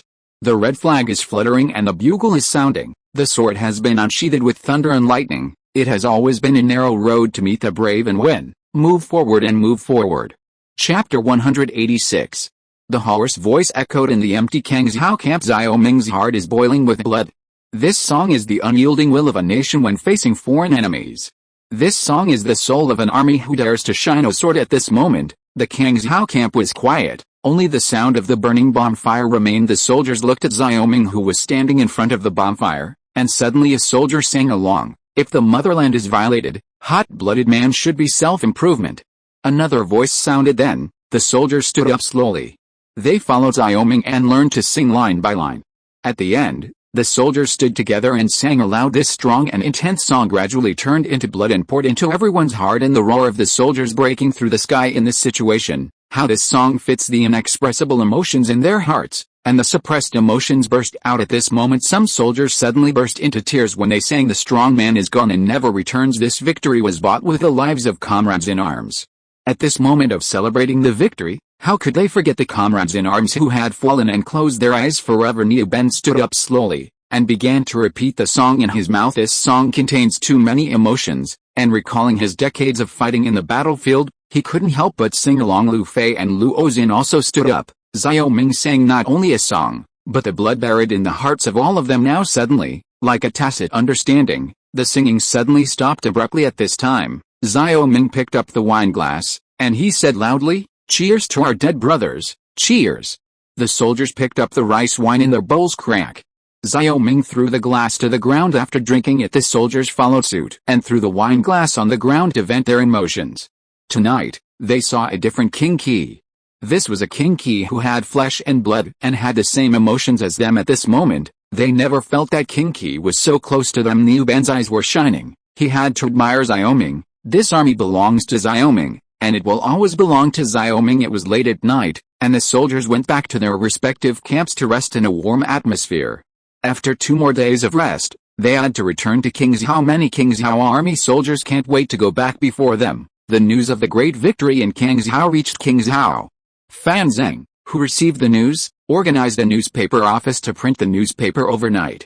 When the Kingzhou military class returned, he wanted to spread the good news to everyone's ears. The day after getting the news from Kangzhou, the newspaper was published in Kingzhou, and reporters from all walks of life took the newspaper to their jurisdiction. Outside the number, the victory of Kangzhou. My army beheaded 100,000 brute soldiers. Outside the number, important news. It was still early in the morning, and a lot of young voices suddenly appeared on the streets of Kingzhou City. These voices are uttered by children aged 7 or 8.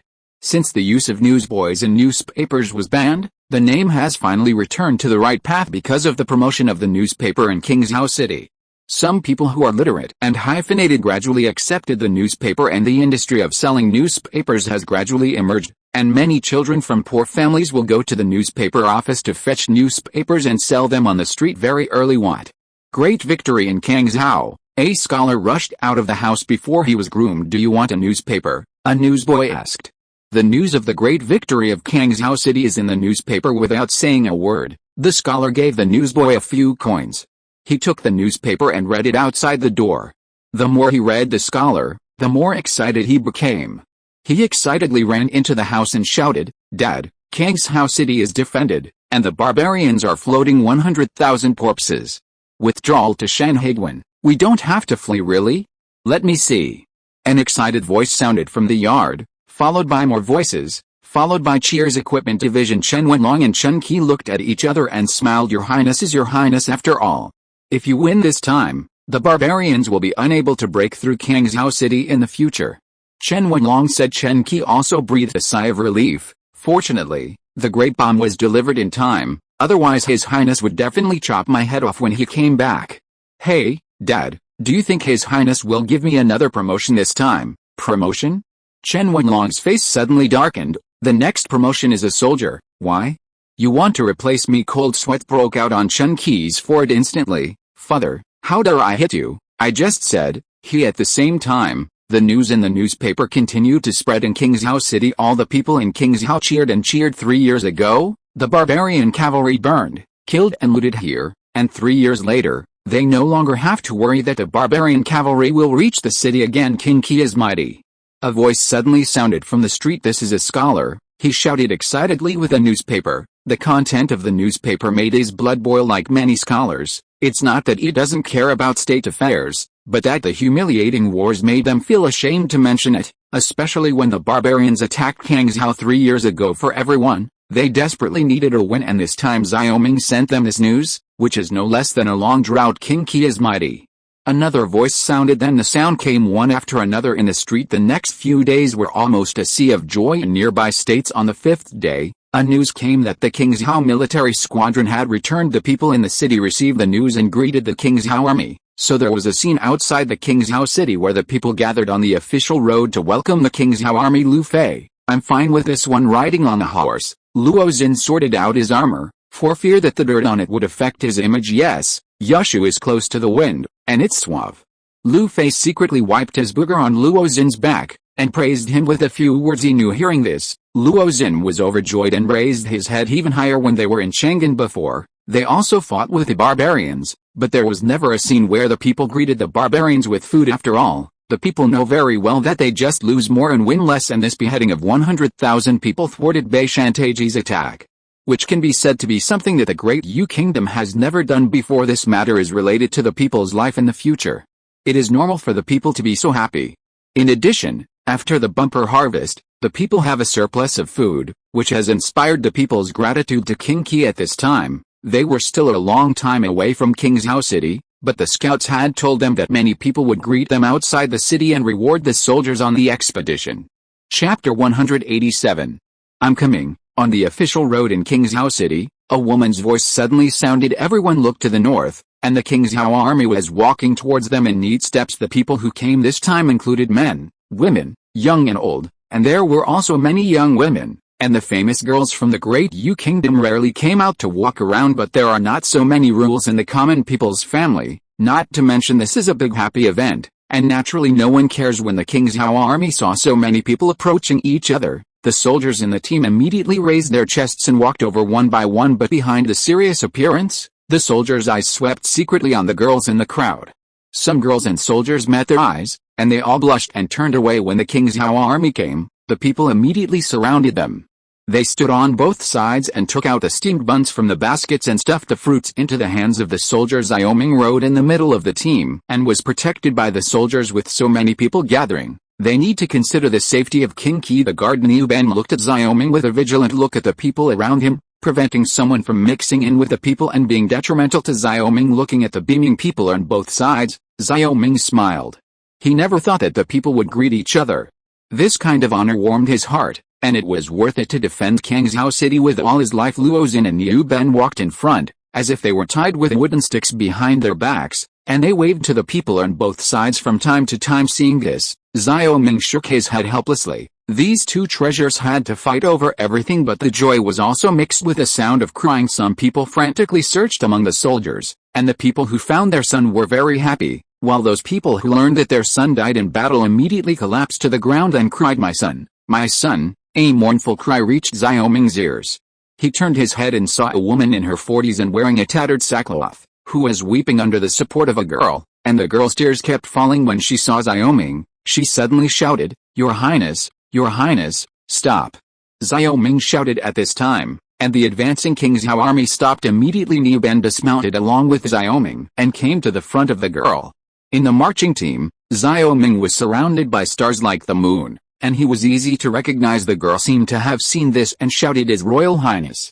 Seeing Xiaoming approaching, the girl was about to kneel. At this time, Xiaoming gently dragged the girl's clothes and said, No gift, are you looking for this king? The girl wept and said, His Royal Highness forgives my sins. The little girl has no choice but to do so.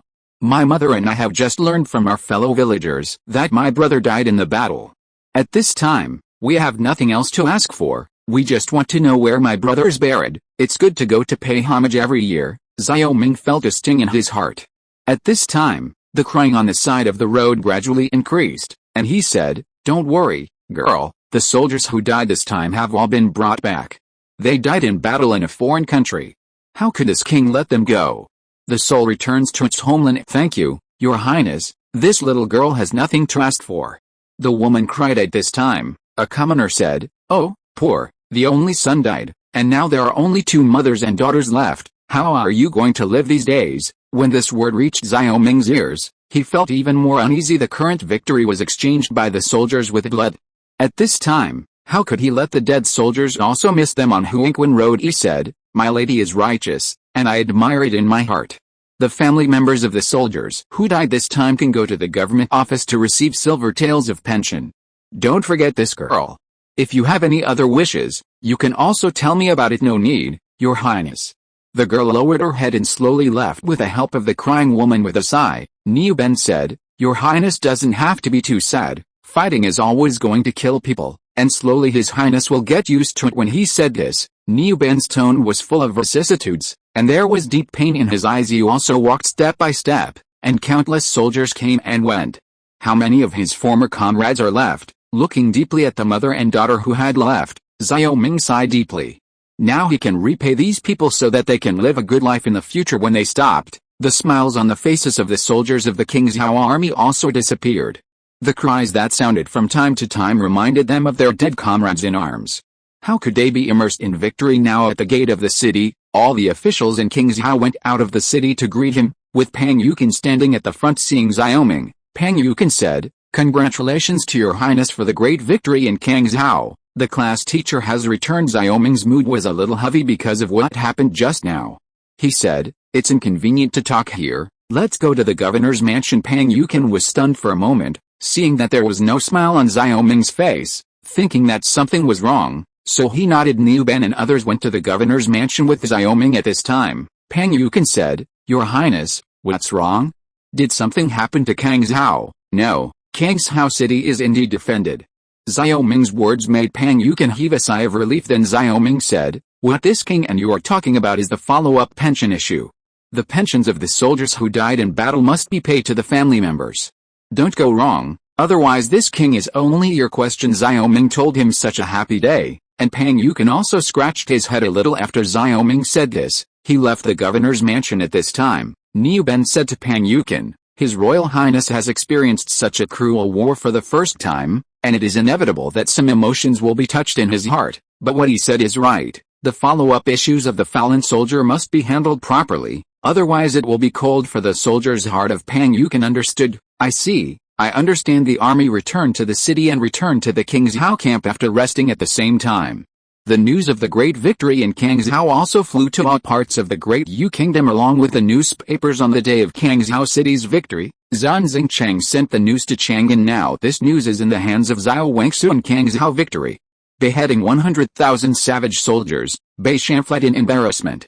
Xiao Wangsun almost finished reading the letter with trembling hands. He murmured excitedly, after decades of weakness, once King Qi defeats his madness today, I am fortunate to be the great Yu, and fortunate to be the royal family. He immediately called Xiao Huangman and said, quickly spread the news of the great victory in Kang Xiao. Ha. I look at the faces of the ministers. Xiao Huangman had never seen Xiao Wangsun so happy before. He hurried out, and outside the palace gate, he rode his horse and shouted, Kang Xiao victory, King Qi beheaded 100,000 barbarians. Chapter 188 Chang'an number 039, An Influence. Kang Xiao victory, King Qi beheaded 100,000 barbarians. Kang Xiao victory, King Qi beheaded 100,000 barbarians. Along Suzaku Street in Chang'an City, Xiao Huangman kept shouting the news. Not only Xiao Wangsun was happy, although he is a little yellow clan, a humble and incomplete man in the eyes of others, he still carries the rise and fall of the country in his heart. From the beginning of the Battle of Kang Xiao City, Xiao Wangsun had been sleepless all night for no other reason. If Kang Xiao City fell, the fiefs of King Qi and King Wei would be occupied by barbarians. From then on, the royal family of Yu Kingdom would no longer be able to control the ambitions of different vassal kings. Now that Kang Xiao City was defended, Xiao Ming, the seventh prince of the Great Yu Kingdom, beheaded 100,000 barbarians, forcing them to retreat to Shanhaiguan. From now on, Daoguo can say no to Sugong with a straight back. Say no to secrecy. Say no to hedging. On the street, the merchants stopped, the scholars stopped, the officials stopped, and the people who entered the city also stopped. Kang Zhao victory. These 4 words came into their ears, and they exploded like thunder, deafening. I heard it right. Kang Zhao victory, King Qi beheading 100,000 barbarians, a scholar said to his companion. It seems that this is the case. King Qi can behead 100,000 savage soldiers? Brag, the tiger of the north, King Zhao, has never done such a feat. This little Huangman must be crazy, the fellow scholar said. That's not right. The little Huangman in the past seems to be by the emperor's side, and he used to come to my house to declare his decree. The little Huangman next to the emperor. The other scholars were stunned, and one of them said, so, Kang Zhao was victorious, and King Qi was victorious. Before they could finish speaking, they suddenly heard a small yellow door shouting Kang Zhao great victory coming from the direction of the palace gate. Then even the guards in the palace also ran wildly on horseback to spread the news. It turned out that Zhao Wangsun wanted to let the whole Chang'an city know about this because he was too happy, and sent the palace one after another to spread the news. It is said that your majesty is very happy, and it seems that it is true. After hearing a dozen or so shouts of good news in a row, the scholar who had already sat down in the restaurant said a scholar seemed to be a little dissatisfied with the scholar's words, saying, after decades of weakness, the great Yu kingdom has never had such a great victory. It is only natural for His Majesty to be happy, but Xiongte is not only happy for King Qi, on the contrary, it seems that he is not happy. Yu is puzzling. The scholar suddenly stopped talking. His father was under the command of King Zhao, so his mind was naturally different. However, no matter what, this is a big happy event. I didn't expect that the once filthy King Qi could now resist a barbarian 100,000 heroes. Come, for the King Qi, I invited this meal. A scholar said boldly. The other scholars were puzzled, and one of them teased, strange, this time, Brother Xiao is rare and generous. It seems that we have dipped in the light of King Qi. The scholar surnamed Xiao said deeply at this time, you guys don't understand this. If someone else would definitely not be like this. But King Qi is different. When we were in Chang'an, King Qi and I were brothers and sisters, inseparable, and we knew him very well. At that time, I felt that King Qi could achieve great things, and today really confirmed my foresight, but it's a pity that I couldn't fight side by side with His Royal Highness. Hey, all the scholars looked at the scholar surnamed Xiao with admiration. If this news came true, it would be a great honor to have a little relationship with King Qi. The scholar surnamed Xiao enjoys the jealous eyes of everyone with satisfaction, and wants to go home immediately after eating and send a letter to King Qi to describe the old love in Chang'an Luo Mansion, the residence of great General Luo Quan. The Xiao Huangman who was passing the news was suddenly blocked by Luo Quan, who rushed out. Xiao Huangman was shocked, and immediately pulled the reins. This time, he didn't bump into Luo Quan. General Luo, what are you doing?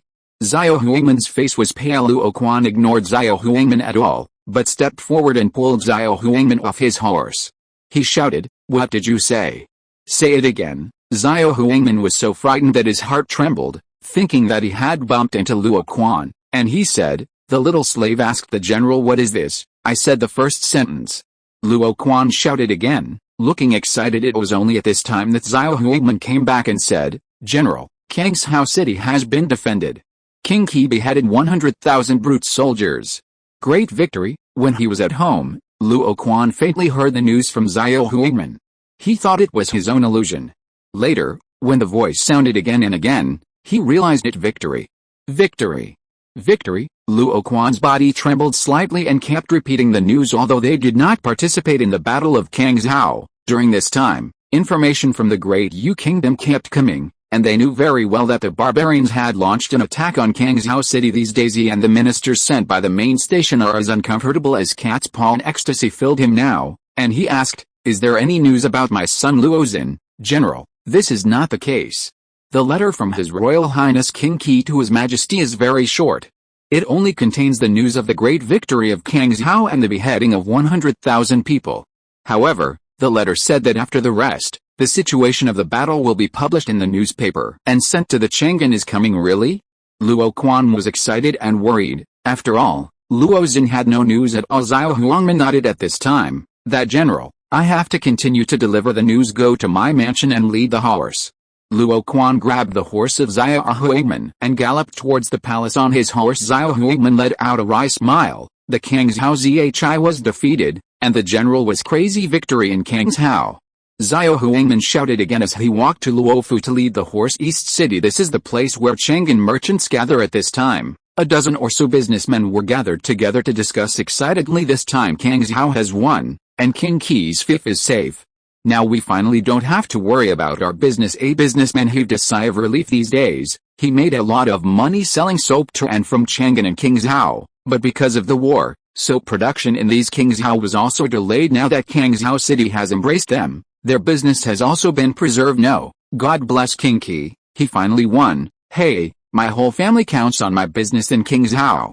A businessman burst into tears. Another businessman said, everyone, don't talk about this now, let's go to King Xiao to meet King Qi immediately. Yes, this time King Qi was able to defend Kang Xiao and defeat Bei Shan, the most skilled warrior of the barbarians.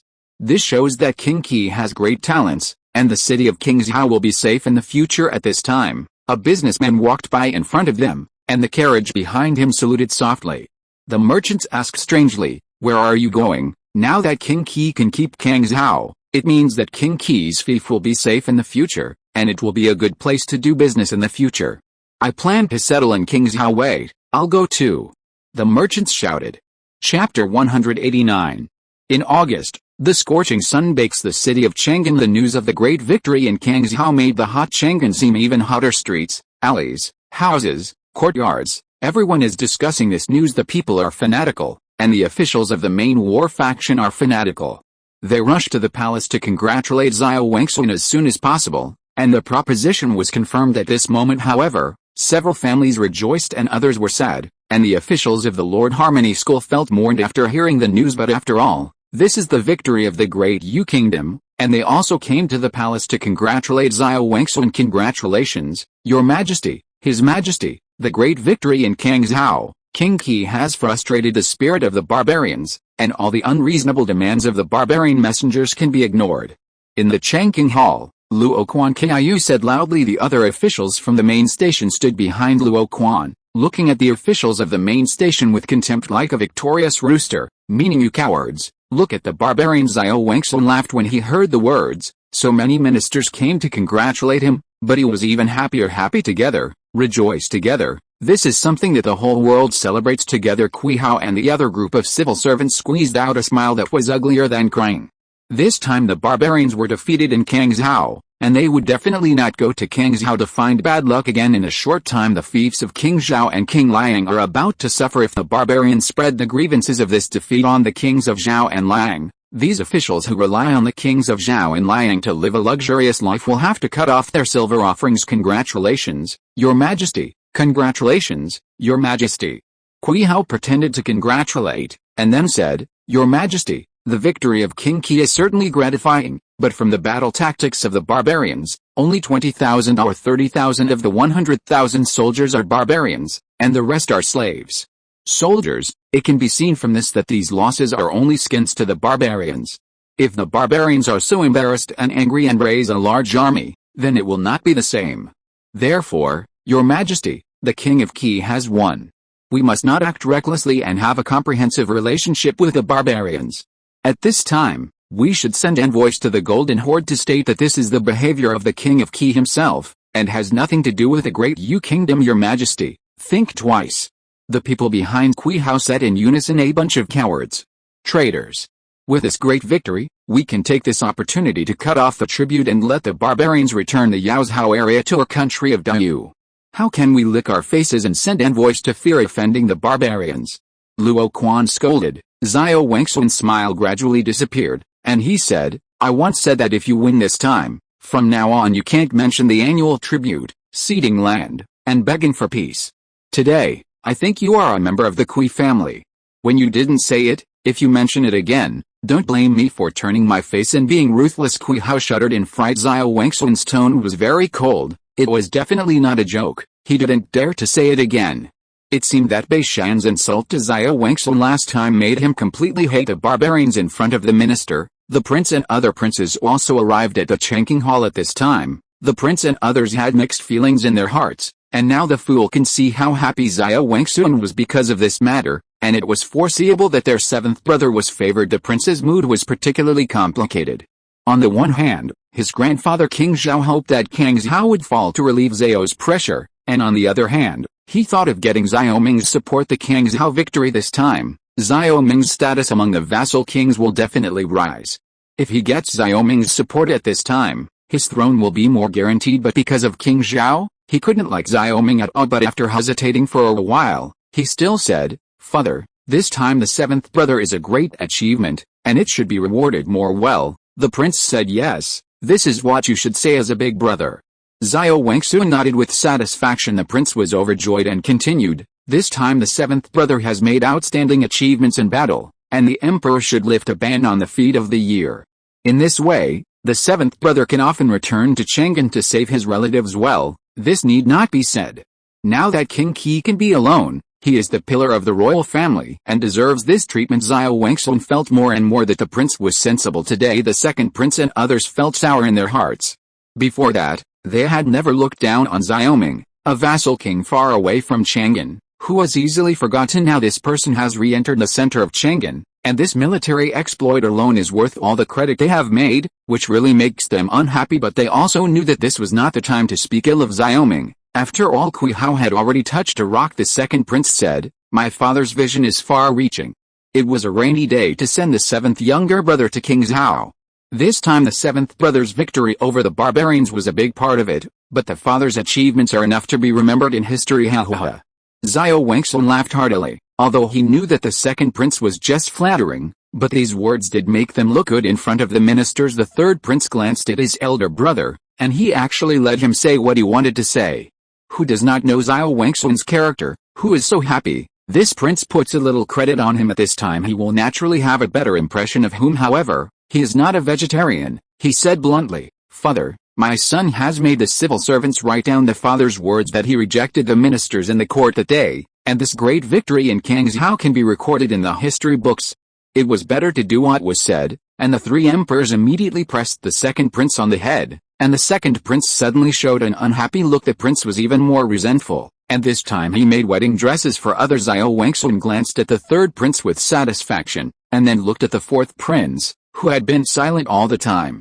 He asked in a deep voice, "Fourth, why don't you speak?" Hearing the words, the fourth prince said, reporting to the father, "The son is indescribable, and his heart is already full of 5 bodies." Xiao Wangsun laughed again. Since he ascended the throne, he has never laughed so much in a day. Luo Quan and other officials of the main battle faction were all happy. Luo Quan said, "Unfortunately, we still don't know the specific situation of the Kang Zhao battle. We will only know when this newspaper enters Chang'an." Mentioning this, Xiao Wangsun also had a look of anticipation on his face, and he said, "This King Qi is also a jerk to me. It seems that he is waiting for this newspaper to enter Chang'an, so that everyone can understand his achievements. After all, this is indeed a great achievement. Understandable, understandable." Luo Quan laughed. Kang Zhao held it up. When he was happy, he also cared about his son Luo Zin, but he still didn't know whether he was dead or alive. Seemingly seeing Luo Quan's thoughts, Xiao Wangsun said, "Don't worry about General. Luo Zin will be fine, otherwise King Qi will have said it in the letter." He stood up at this time, refreshed, and said to the ministers, "When the newspaper from King Zhao comes, I will hold a banquet in the palace to celebrate this." If you're listening to this novel on a channel other than Fanfic World, it means they downloaded and uploaded it without effort. We cordially invite you to visit our channel, Mundo Fanfic Novelis. There you'll find the original version of this story, and you can explore many other novels of various genres. We're waiting for you to immerse yourself in a world of incredible novels. Chapter 190. The newspaper arrives. Luo Quan was on his way to his home in Fiji, holding a newspaper from King Zhao in his hand. Compared with the last time, the newspapers from King Zhao this time not only did not raise the price, on the contrary, they dropped a lot. The words of the businessman who sold the newspapers were still fresh in his memory. Although someone is a businessman, he is also a citizen of the Great Yu Kingdom. How can he only have money and no integrity when he is celebrating while walking? Luo Quan sighed that Xiao Ming's victory this time came too soon when the people of the Great Yu Kingdom were already numb and humiliated by foreign enemies. This victory was like a thunderbolt and woke up many people. In the past, no one was willing to talk about state affairs, but now all the biscuits on the road are talking about the great victory of Kang Zhao. With that in mind, he has already arrived at the Fei residence at this time. The housekeeper of Fei's house was already waiting for him at the door. When Luo Quan came over, The housekeeper said, Master knew that the general would come, and asked the old slave to wait outside to open the door for the general. Really? This old fox. Luo Quan laughed and followed the housekeeper into Fei's house. At this time, Fiji was waiting for Luo Quan in the main hall. When he saw Luo Quan, Fiji raised the newspaper in his hand with a smile. You, even faster than me this time. Luo Quan laughed. These days, the Lord's Peace faction in the court has completely lost the arrogance of the past, while the main station faction is arrogant. Luo Quan, as the first person to send the main station, is naturally in a good mood these days. Fiji said with a smile, it's not easy. This great victory in Kangzhou is really bad for the people of the Great Yu Kingdom. I just finished reading the newspaper, and my heart is full now. When I read the newspaper on the way, I almost shouted loudly. The content written in the newspaper is detailed. It is not easy to win this battle. Luo Quan said. Fiji stared at Luo Quan and said, you should be happy for Luo Xin. In this newspaper, King Qi named and commended the generals who performed well in the battle of defending the city. Luo Xin was the first in the ranking. I can't say that. The first one should be Niu Ben. If it wasn't for him to manage the army well, Luo Xin's ability would not have been used at all, but it is a pity that Niu Ben is guilty. It is estimated that King Qi also considered this, did not let his name appear in the newspaper, lest Qi Hao and others take the opportunity to cause trouble. Luo Quan said humbly, but everyone could see the happy look on his face this time. The Kangzhou victory, his Luo family also has a credit. How can his father be unhappy? And with this credit, Luo Xin's future success is just around the corner. Fiji knew Luo Quan's character well, and naturally knew Luo Quan's thoughts. This fellow came here just to show off his son to him. He said, you can't say that. If you don't speak well, I will speak for you this time and ask for the credit for Luo Xin in front of your majesty. How about that? How can this make this kid Luo Xin just tipped in the light of King Qi? His majesty will think about it. Luo Quan declined. Fiji's smile is even stronger. Compared with Niu Ben's uprightness, Luo Quan is obviously more slick, otherwise he would not be the main faction, and he is still in a high position today. The first is that Luo Quan's military exploits are outstanding. And the second is that Luo Quan knows how to advance and retreat, and he is not rigid. If Luo Xin is promoted this time, the prestige of the Luo family in the army will be even better, and he will be more confident when facing those ministers who seek peace. There is no need to mention it at this time. Luo Xin's credit must be mentioned. Fiji said bluntly. Luo Quan was overjoyed. He pretended to be more in front of Fiji. He smiled and said, thank you, Brother Fei. I'll invite you to drink another day. After talking about this, Luo Quan turned around and said in a low voice, I heard that your majesty personally proposed the marriage to King Qi this time. I don't know how Brother Fei thought about it. This made Fiji frown. He sighed and said, to tell the truth, his majesty did talk to me about this again, and his tone was quite strong, and he meant that I would not give up if I didn't agree, but you also know Yuer's body. I don't want her to marry King Zhao this time. Your majesty is in a good mood. Naturally, this is to reward King Qi. I have thought about it, and only this matter is worthy of King Qi's achievements, and his majesty's consideration is also very far-reaching, and it is also for the stability of King Qi in the future. Fiji said, your majesty naturally thinks so, but I am even more worried. This time, King Qi's humble edge will of course arouse the hatred of other princes. At the same time, the barbarians will inevitably regard him as a thorn in the eye, a thorn in the flesh, and this is the most important thing. The thing is, King Qi killed the nobles of the fief. This matter is not tolerated by the nobles in the world, and the fate of the future is difficult and turbulent is inevitable. Luo Quan was just happy these days, and he suddenly understood when he heard what Fiji said, and his heart sank. Brother Fei said very well, but I ignored it. Although King Qi's achievements this time are great, but he is still weak, and the throne has always been orderly, and his mother, concubine Zhen, doesn't have a powerful family, so I'm afraid this throne will not be with him exactly. That's why I'm worried about this matter. With his credit alone, it's enough for him to marry the daughter of my Fei family. What I'm worried about is whether he will end up with King Ning in the future. When the word King Ning was mentioned, Luo Quan's expression changed drastically. He looked around and saw that there was no one around and said, Brother Fei, why are you so confused? How dare you mention this matter of King Ning? Your majesty is the most taboo at this time, the minister above the court who pleads for King Ning. I don't know how many died. Isn't this lesson enough? Fiji suddenly woke up. If this was heard by Xiao Zuo, there would definitely be a minister in the court to impeach him for sympathizing with King Ning at that time. Even the head of the Tafai clan would inevitably be dismissed from office and return to the field. He bowed his hands. Thank you, Brother Luo, for reminding me. I'm just giving an example. Whenever a new emperor ascends the throne, he will be afraid of the prince who has made great contributions. I don't want my daughter to suffer. With a sigh, Luo Quan said, that's not necessarily true. I see King Qi as not someone else. Think about it, it's only been a few years since the Kangzhou city was destroyed. The king has great talent, but he didn't work hard before, and now he has embarked on the right path. And he may become a person like the king of Wei in the future, guarding the frontier for the great Yu kingdom from generation to generation. Fiji was also upset at this time. He said, forget it, let's leave it alone and walk around. It's really annoying at home, let's go out for a walk. After that, the two turned around and walked out. Before leaving, Fiji glanced at the corner of the side of the main hall. As soon as he left, the two figures slipped out of the corner immediately. Xiao Ahun said with a smile, Miss, did you hear me? The emperor is going to propose a marriage for King Qi and the master.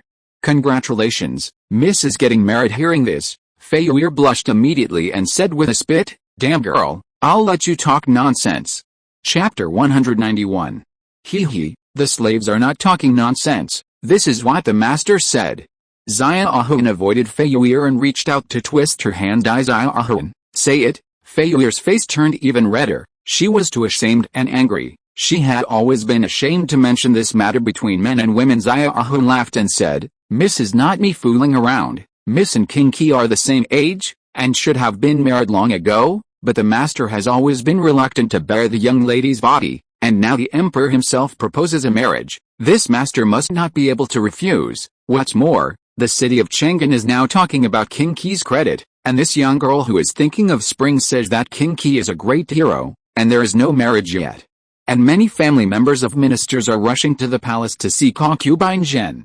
I want to marry my daughter. The Kangzhou victory was widely spread in Chang'an City, and Fei Yu'er was naturally aware of it at this time. She remembered the poem written by King Qi before, and now compared to the great victory in Kangzhou, she also thought of the emperor's proposal, and her heart couldn't help beating. Looking around, Fei Yu'er saw the newspaper on the table. She ignored Xiao Huan, but picked it up and read it. The entire page of this newspaper was full of news about the battle in Kangzhou, how to defend the city on the first day, how the barbarians attacked on the second day, and how the gate of Kangzhou was broken on the last day. The scenes in the text seemed to be in front of her eyes. Seeing that after the city gate was broken, King Qi personally led the soldiers in the city to fight the barbarians at the gate of the city, and finally completely defeated the barbarians. She also seemed to fluctuate with the text. Which girl doesn't miss spring? Fei Yu'er has been deeply involved since childhood, but every time she reads touching love stories in her boudoir, she can't help but have fantasies in her heart. Thinking of this at this moment, I couldn't help being a little stunned. Miss. Xiao Ahun stretched out her hand and shook it in front of Fei Yu'er, giggling. Are you thinking about whether King Qi is ugly or beautiful? Tall or short? Flat or round? Nonsense, who is flat and who is round? Fei Yu'er rolled her eyes at Xiao Huan. I can't say that King Qi is flat, otherwise how could you be so powerful and stop the barbarians? Xiao Ahun wondered. You girl will talk nonsense. King Qi has done a lot now. If you say that, be careful of being beaten. Fei Yu pinched Xiao Huan's face. Xiao Ahun's eyes rolled around, and she said, Miss, you have to speak for King Qi before you get married. If you really marry, Xiao Ahun will not be able to live. Damn girl, let me tell you. Fei Yu'er raised her hand and was about to fight. Xiao Ahun immediately ran away with a smile. Cough. While the two were fighting, there was a coughing sound. Xiao Ahun looked at the direction of the voice and immediately bowed. Master Bao. Fei Yu'er turned around and saw an elegant young man looking at him not far away, dressed in white and suave. It was his cousin Pan Yu. Cousin, why are you here? Fei Yu asked. Pan Yu felt bitter in his heart. He heard everything they said just now, and he couldn't help staring at Fei Yu'er. Fei Yu'er has been frail since she was a child, and she has gone deep into simplicity. There are very few people who have seen Fei Yu'er's face, but even so, Fei Yu'er's name still resounds in Chang'an, and she has become the dream wife of famous children among them. The reputation of the Fei family is naturally out there, and the most important thing is that the children of famous families who have seen Fei Yu'er are all fascinated by it. And once a famous disciple drew a picture for Fei Yu'er based on his own memory, but this picture came out somehow, which made countless romantic talents go crazy. In addition, Fei Yu'er is proficient in painting and calligraphy, and many poems are circulated in Chang'an. Fei Yuer's reputation is widely spread, ranking second in Chang'an beauties, and the first one is Princess Pingayang, but everyone knows that this is just for some ministers under the skirt to please Princess Pingayang in Pan Yu's heart. How could Fei Yuer's beauty be like Princess Pingayang's ruined flowers and willows, which can be compared by vulgar fans? Pan Yu's mind was in chaos. All the words King Qi. He stared blankly at Fei Yuer's flawless white face, and said bitterly, "Cousin, don't be deceived by the nonsense in this newspaper. It's not like you don't know the temperament of King Qi before, and he was domineering in Chang'an City, bullying men and dominating women, arrogant, and fled back to Chang'an 3 years ago in fear. How could you become a modest gentleman in less than a year? If you marry, not only will your uncle be worried, but I'm also worried, because no one knows whether he's a disguised beast or not." You see that the first credit in this newspaper is clearly written by Luo Xin, which means that this time it is Luo Xin's credit at all. Pan Yu's grim face made Fei Yuer take a step back. Her face turned pale. She had never seen Pan Yu showing such a fierce look. Xia Ahun took the opportunity to support Fei Yuer.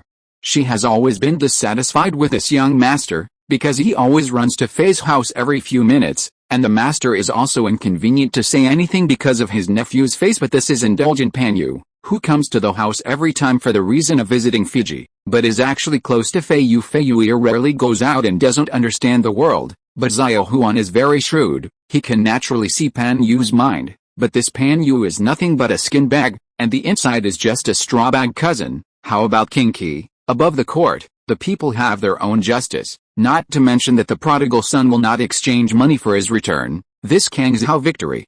King Qi's credit is widely recognized by the civil and military of the court. How can you slander him so much? Even if he used to be a villain this time, saving all the people from water and fire is worth his past mistakes. Not to mention that the newspaper says that the people are welcome. If the king of Qi is so unbearable, are the people also blind? Fei Yuer's voice was gentle and soft, but there was a hint of anger in her words. Pan Yu's heart was twisted. Cousin, do you agree with this marriage?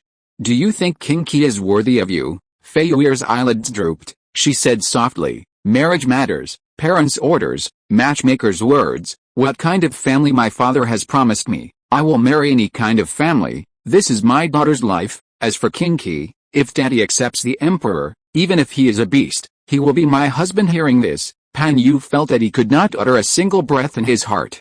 And he felt uncomfortably bored. He sneered twice and said slowly, "I only hate that my father is not the current saint, but he, Xiaoming, may not always be the prince." Cousin, what do you mean by this? Fei Yuer was shocked. Cousin, don't talk nonsense. It would be disrespectful for outsiders to hear. Pan Yu opened her mouth to say something, but suddenly swallowed it again, hesitated and said, "Cousin, I am doing everything for your own good, and King Qi's future will not be easy."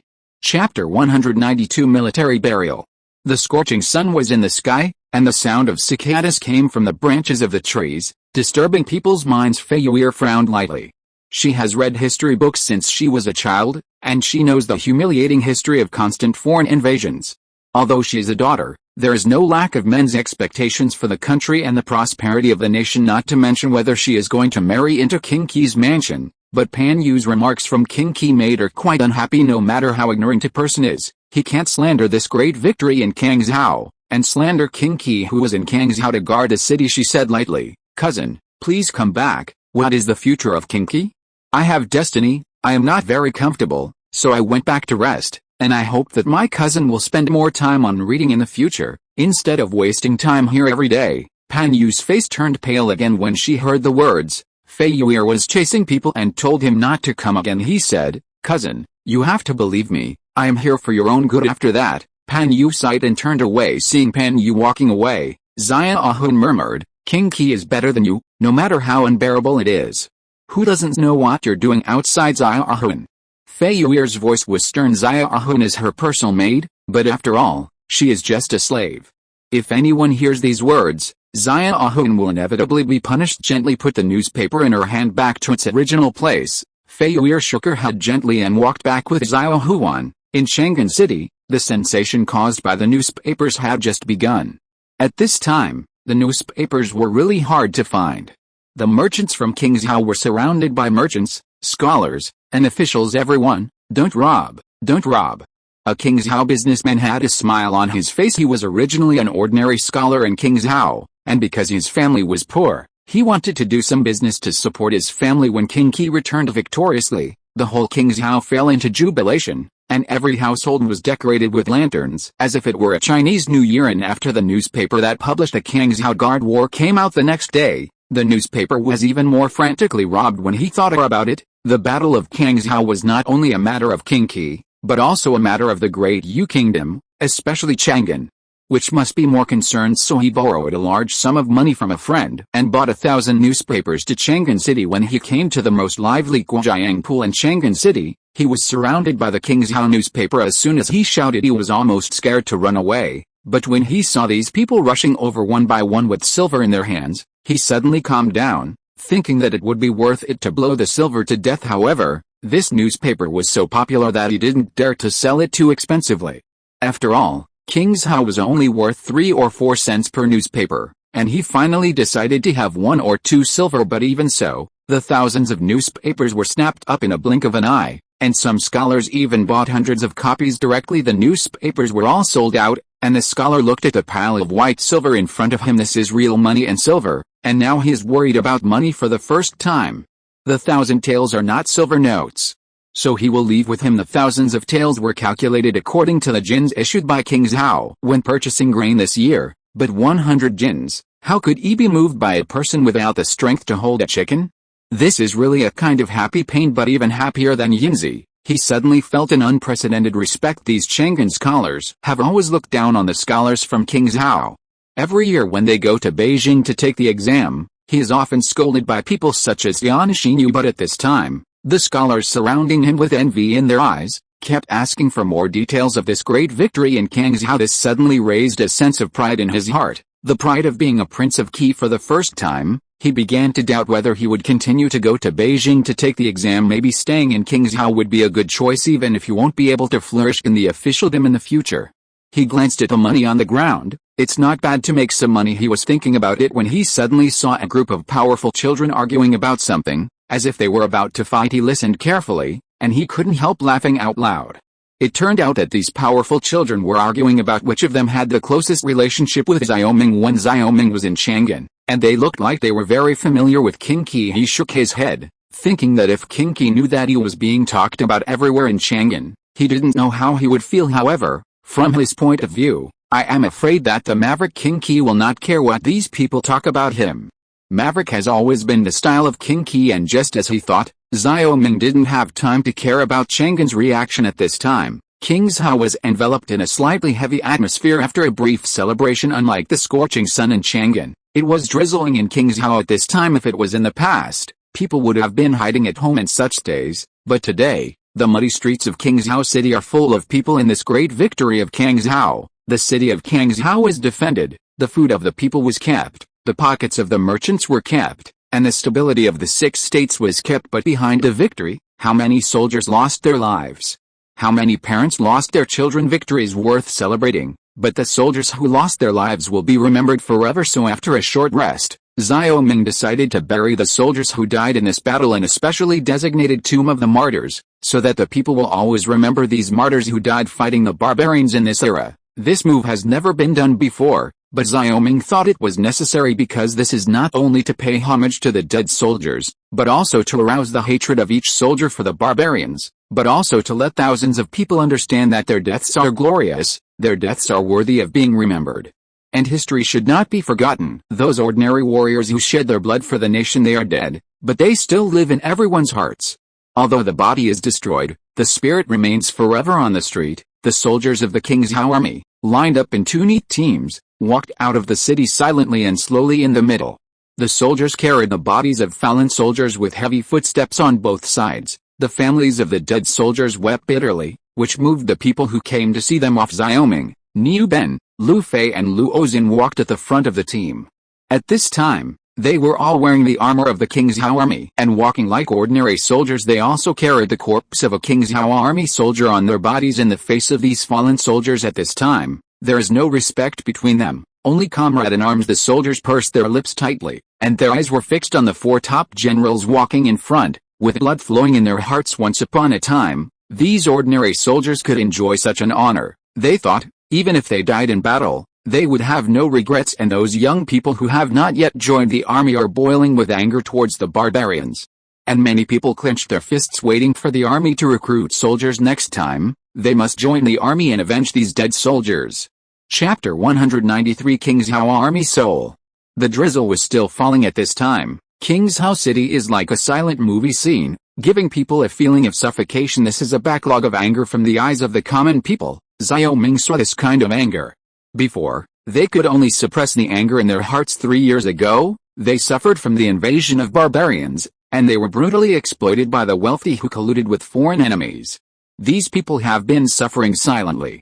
Now this anger has finally erupted, turning into hatred for the barbarians and hatred for the wealthy. It is precisely because of this that the people who have got rid of the shackles will firmly support him to fight against the nobles and the barbarians, and at the same time, he also understood that if he wanted to survive safely in this world, he could only rely on the people on the fief. For him, only the kingship based on the approval of the common people is the most stable kingship, otherwise he will only be played with applause by these wealthy families. After all, the noble family of the great Yu kingdom has a long heritage. Compared to him, these people are all good at playing power, and he lacks such incidents, so he has no advantage at all. However, Xiao Ming is not a stupid person. Comparing his own shortcomings with others' strengths is a fool's act. His advantage is only in leading the technological knowledge of this era. This is also the advantage that he is ready to actively expand in the future in the face of absolute power. All conspiracies are paper tigers. The barrel of the gun will tell his enemies that the bullet is much harder than the tongue. Of course, Xiao Ming proposed the funeral of the fallen soldiers, and he also proposed the matter of raising officials with Niu Ben. For him, the funeral of a soldier is a respect for the fallen soldiers, and it is also necessary to shape the soul of the army. The shroud in horse leather was tragic and solemn, but it was too desolate, and only this could comfort them in their hearts. In one morning, the remains of thousands of soldiers were buried in the ground, and the King's How army suffered heavy losses in the Battle of Kangzhou. If the barbarians did not choose to retreat at that time, he could not be sure whether the city of Kangzhou could be defended. This battle of defending the city was a gamble for him, and it was also a gamble for the people on the fief, but luckily, they won in the end. This battle gave them time to breathe, and the enemy will pay a heavier price for attacking Kangzhou in the future. Back to camp. When the funeral was over, Niu Ben shouted, and the King's How army turned around neatly and slowly left the cemetery. Lu Fei's eyes were slightly red. He didn't cry at the head of Kangzhou city. He didn't cry when he returned to Kangzhou, but he cried at today's funeral. He looked at Xiao Ming and said, "Thank you, Your Highness, for your kindness. The brothers on Huangquan Road have received this honor and can walk safely. This is the treatment they deserve, and the soldiers who died for the country in the future should be remembered." Xiao Ming said this funeral was not only beyond Pang Yukin's expectations, but also surprised Niu Ben and others, because there has been no funeral for ordinary soldiers since ancient times, and Xiao Ming, the king of Qi, also carried the coffin himself. If this spread out, it would definitely cause countless criticisms, but for the common people and the soldiers, their hearts were warmed, and this was enough for Xiao Ming. Luo Xin's eyes were deep. Xiao Ming had given him too many surprises in the past few months, but this time, it was an accident within an accident. He had to admit that in the eyes of the nobles, the common people were nothing but cheap lives, and the same was true for the lives of soldiers in a war. The generals are always vying to receive credit, and the life and death of the soldiers are related to several people. On the battlefield outside the Great Wall, there are still many bones of unknown soldiers, and Xiao Ming not only brought back the bodies of all the fallen soldiers, but also carried out a collective burial, which is an honor for all the soldiers. Looking back at the monument standing in the middle of the mausoleum, the four walked out of the mausoleum. Niu Ben said at this time, "His Royal Highness, the matter of this great victory in Kangzhou should be widely reported in Chang'an now.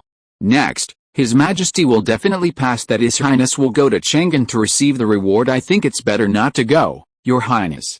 This time, His Highness has made outstanding achievements, and other princes must be jealous. If it's not good for His Highness at this time, we will be too far behind." Lu Fei shook his head. Luo Xin said, "It's just that if the imperial decree arrives, you can't help but not go, otherwise the emperor will be angry, and other princes and ministers have more reasons to attack Your Highness, and even say that Your Highness has a bad heart." Niu Ben nodded. Luo Xin knew better than Lu Fei about this officialdom. After all, he said, "Luo Xin's words are good. His Highness has to go at this time. I am staying here in Kangzhou. You two and His Highness will go to Beijing to receive the reward." It is why are the two of us, the old general is the first credit this time. Lu Fei said. Niu Ben showed a wry smile, which was caught in Xiao Ming's eyes, and he said, Old general, I can't let go of this trip to Chang'an, and the mother's concubine's letter also asked me to go back. This time, I will definitely intercede for the old general to the father and get rid of the crime of the old general. No need. Niu Ben said, this looks really good, and it's easy and comfortable in King Zhao. If there is no such charge, those ministers urge the emperor to let me return to the imperial army, then it will be difficult to do. Xiao Ming thought about it, and it seemed that this was the same reason. No matter how Niu Ben knew more about the officialdom of the Great Yu Kingdom than himself, he couldn't help but nodded. Niu Ben continued, His Royal Highness, this time to Chang'an, for the sake of safety, the 1,000 cavalry of the King Zhao army also asked His Royal Highness to take all of them with him. I am not afraid of what happens, but I am afraid of 10,000. In fact, Xiao Ming didn't want to go back to Chang'an either. For him, it was a place of smog, and the interweaving of power was too complicated, and it doesn't seem like he has many people worth nostalgic. However, concubine Zhen told him in the letter that before the Battle of Kangzhou, Xiao Wangxun had promised that if he defended the city of Kangzhou, he would propose a marriage to the Fei family and betroth the youngest daughter of Fiji, Fei Yu'er, to him in his previous life. Xiao Ming had been single, and no one had ever offered him a marriage. Now concubine Zhen found him a daughter-in-law, which made him feel uneasy.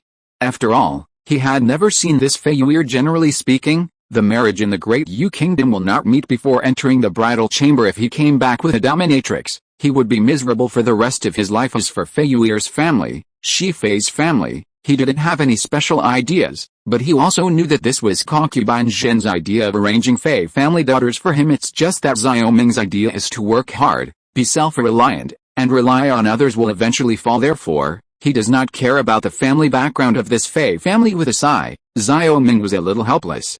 After all, he lives in this era, and some things can be changed, but some things have to be done as the locals do. It is difficult to change this major marriage event, the life of the parents, and the words of the matchmaker. Even in contemporary times, many people are forced by their parents to have a blind date. Chapter 194 Post-War Meeting. His Royal Highness, now many people are rectifying the villages. Should we take care of this matter? After the military burial, the Kangzhou War finally came to an end with the power of the great victory of Kangzhou. The remnants of the wealthy family in the 6 states are like mourning. The morale of the militia team formed by the inspired people was high, and a campaign against the remnants of the wealthy clan was launched in the 6 states. Many remnants of the wealthy clan hidden in the mountains and forests were wiped out by the militia and the local defenders. At the same time, the militiamen captured Li Zhang, who once served for the wealthy clan, and dragged him to the village to parade through the streets, which has the potential to completely smash the foundation of the 6 wealthy clan states. Now Xiao Ming is in the governor mansion, and all the generals of the Kingzhou army, including the governor of the 6 states, Chang Shi, Pang Yukin, Zhan Xingcheng, and Niu Ben, are gathered here. At the end of the war, Xiao Ming felt that it was necessary to hold a summary meeting of the war in order to summarize the war into cases and lesson plans, and to accumulate experience through practice, so as to make continuous progress. This question was raised by Pang Yukin, and it was what the prefectures and counties reported to him in the past few days. The fight against the remnants of the wealthy is not a dinner party. It does not need to be polite. On the contrary, this attack on the wealthy is another kind of war. The people have been oppressed by the wealthy for so many years.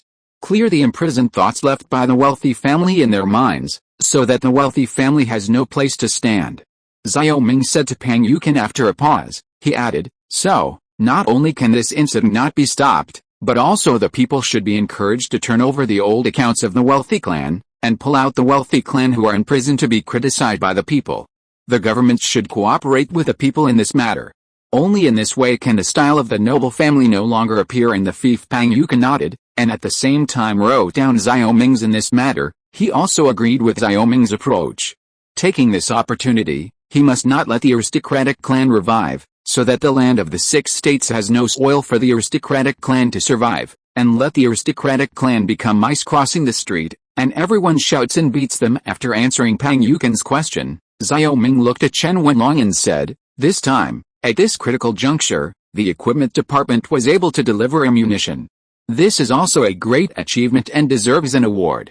Well, Your father and son will each receive a reward of 1,000 taels of silver." Chen Wenlong and Chen Qi were overjoyed and bowed. "Thank you, Your Highness." Xiao Ming nodded, and then said, "Chen Qi, you have made a great contribution this time. You are very confused why this king didn't give you a promotion." Chen Qi has always been sloppy, because researching technology is also different from the world. When Xiao Ming asked this question, he answered truthfully and said, "Yes, Your Highness, I also want to ask, but my father won't let me ask." Chen Wenlong really wanted to slap him to death at this time. This Elmnot knows how to be humble. The others laughed immediately. But this Chen Qi was straight and did not shy away from it. Xiao Ming really likes Chen Qi's character. After all, he used to do research before, and he knows that this kind of people are pure and simple, and they only focus on scientific research. It is precisely because of this that he makes Chen Wenlong his boss all the time.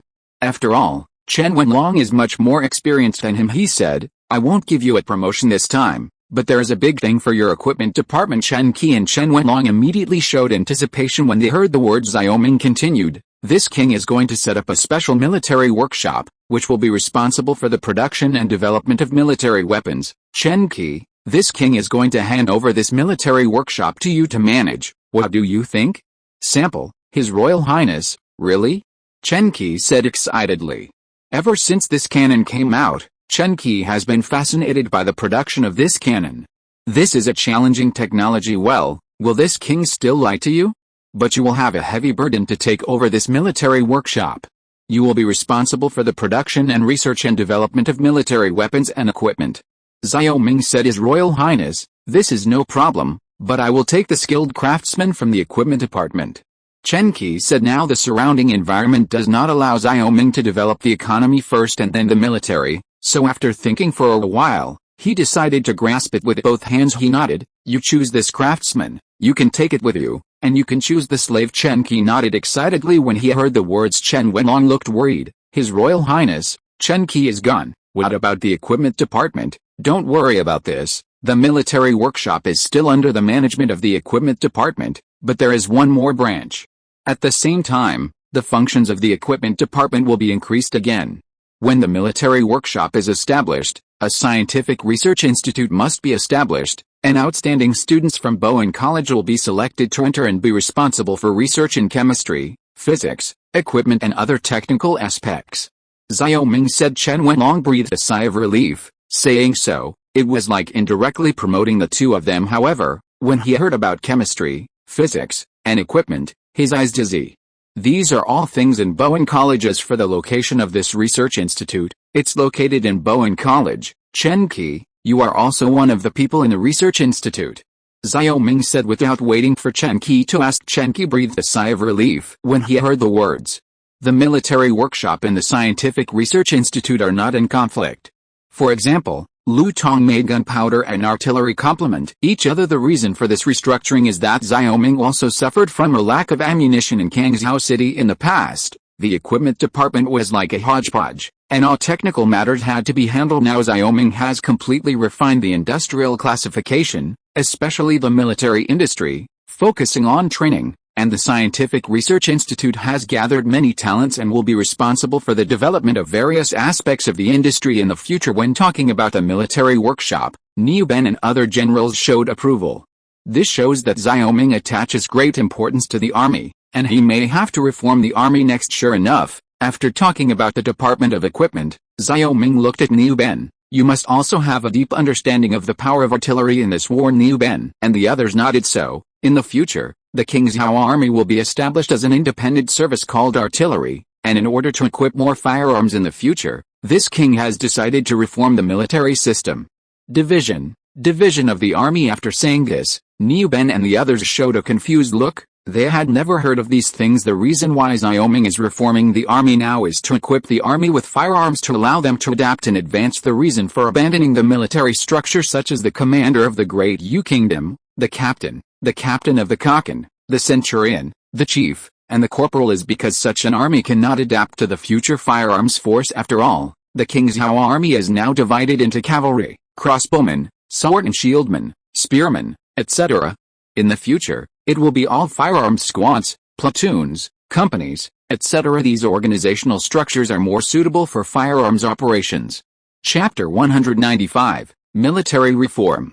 In the governor mansion, the army generals quietly listened to Xiao Ming's description of the new army organization structure. In fact, compared to the military structure of the Great Yu Kingdom, this military structure is simpler and easier to understand. Coupled with the aid of the technology Spar to memory, Niu Ben and others quickly mastered the new army structure, but the name sounds strange to them. However, King Zhao is now full of new things, and only by eradicating the old can innovation the organizational structure of the army needs to be changed. At the same time, the army has to set up a special logistics department. The soldiers in charge of combat are only responsible for training, and the logistics are responsible for the army's meals, food reserves, armament procurement, battlefield medical officers, and other issues. Xiao Ming continued. Niu Ben nodded and wrote down the question. He agreed that the soldiers perform their duties. In addition to these, Xiao Ming also talked about military uniforms. After all, this armor is used in combat. In order to distinguish soldiers from ordinary people, he plans to design special military uniforms for the army, which is also a necessary factor for the regularization of the army. In addition, he plans to strengthen the training of military discipline. The first discipline training is military salute. Subordinates reporting to superiors must salute in the camp. The soldiers are trained to fold quilts, walk in twos, three in pairs, military posture and other issues. I hadn't cared about such matters before. Xiao Ming always thought that folding quilts, walking, and military postures in the army were all ridiculous, but after reading the technology library, he realized that these usually inconspicuous habits are for training soldiers' discipline. And if one day the army is equipped with firearms, it is precisely the discipline that is most needed. In an era when the firing era of firearms was very large, the firearms troops relied on a tight and tidy formation, that is, they were ridiculed in line to be shot. In later generations many people will also see drummers beating drums in the marching team. This is actually for the rhythm of the army's march, similar to slogans such as 1-2, 1-2, because once the formation is scattered, it will not be able to organize an effective counterattack after being shot by the opponent. Niu Ben and others were stunned when they heard the words at first, and then they slowly understood Xiao Ming's thoughts. The issue of military discipline has always been a serious issue, and they naturally did not dare to be vague, and they did not object to it. Later the military industry has been reformed and the military has been reformed, and the military has temporarily come to an end. Xiao Ming didn't want to say too much. After all, the points he mentioned were enough for them to be busy for a while. After these are completed, they will continue to carry out detailed reforms. This time the barbarians were forced back by artillery, so as long as Bei Shan was not a fool, he would definitely pay attention to firearms. His biggest worry now is that the barbarians get firearm technology from the Ottoman Empire. After all, it is already the end of the 17th century, and it is about to enter the 18th century. And the gunpowder technology has already been introduced to the West with the conquest of the West by the steppe tribes hundreds of years ago. And because the Ottoman Empire spanned between the East and the West, the two civilizations developed independently as if they were locked in an island. Who knows what the West is like now? At least now Xiao Ming has no information on this. However, he had already asked Li San to send someone to collect information in this regard. Generally speaking, according to the nautical route, if the West opens up a route, the first arrival should be near Guangzhou. It is precisely because of this that Xiao Ming has no way of contacting him at all. Thinking of this, Xiao Ming couldn't help but feel a sense of urgency. If the evil beast of capital in the West was released, this evil beast would eat people. But now the Great Yu Kingdom is in crisis like the late Qin dynasty, so now he must spare no effort to reform, and now that the wealthy family has been uprooted, he already has this oil for reform. Next, he will take King Zhao step by step toward the Industrial Revolution, the Renaissance, open up the wisdom of the people, and release the potential of the people. After talking about the reform of the army, it is the real summary of the experience of this battle of defending the city. Niu Ben was the first to stand up and sum up, and the first one was to scold Lu Fei badly. According to His Highness, you Lu Fei are unorganized and undisciplined. And you can do whatever you want on the battlefield. This must be severely punished, lest other generals be brought down by you. Niu Ben said angrily. Lu Fei shrugged and pulled his head. When he couldn't control his temper, Lu Ozin also said at this time. Also, Lu Fei fired the artillery indiscriminately and wasted artillery shells, and he should also be punished. Hearing that, Lu Fei was anxious. That little bastard, I told him to stop talking. He also said, go back and see how I deal with him. Niu Ben sighed and said to Xiao Ming, His Royal Highness, look at this Lu Fei's stubbornness. It's useless for me to whip him a few times. We must find a way to rectify Lu Fei's thorn in the army. Many people in this battle followed Lu Fei's example and acted with their temperament, which also resulted in a lot of unnecessary casualties. This is easy to handle. The army wants to set up a military court to restrain the behavior of soldiers and generals. As for what a military court is and what the relevant laws are, I will discuss it with the old general later, but I have a way to punish such generals. If you beat him, don't scold him, just shut up in a small dark room for a few days. Little black room? Niu Ben and the others showed a confused look. Lu Fei had a bad premonition that this King Qi always had all kinds of crazy ideas. He said, "Your Highness, please forgive me. Next time I really don't dare." Xiaoming and Lu Fei have a good relationship, but this time Lu Fei did have a bit of temperament during the war. He said, "This king is serious, I must give you a little memory this time. This king is for your own good, otherwise next time you lose your life, you won't have time to regret it." Then he talked about what a small black room was. In fact, it was confinement. The most painful thing in this world than the body is to torture the mind, lock a person in a place, no one speaks, no one pays attention.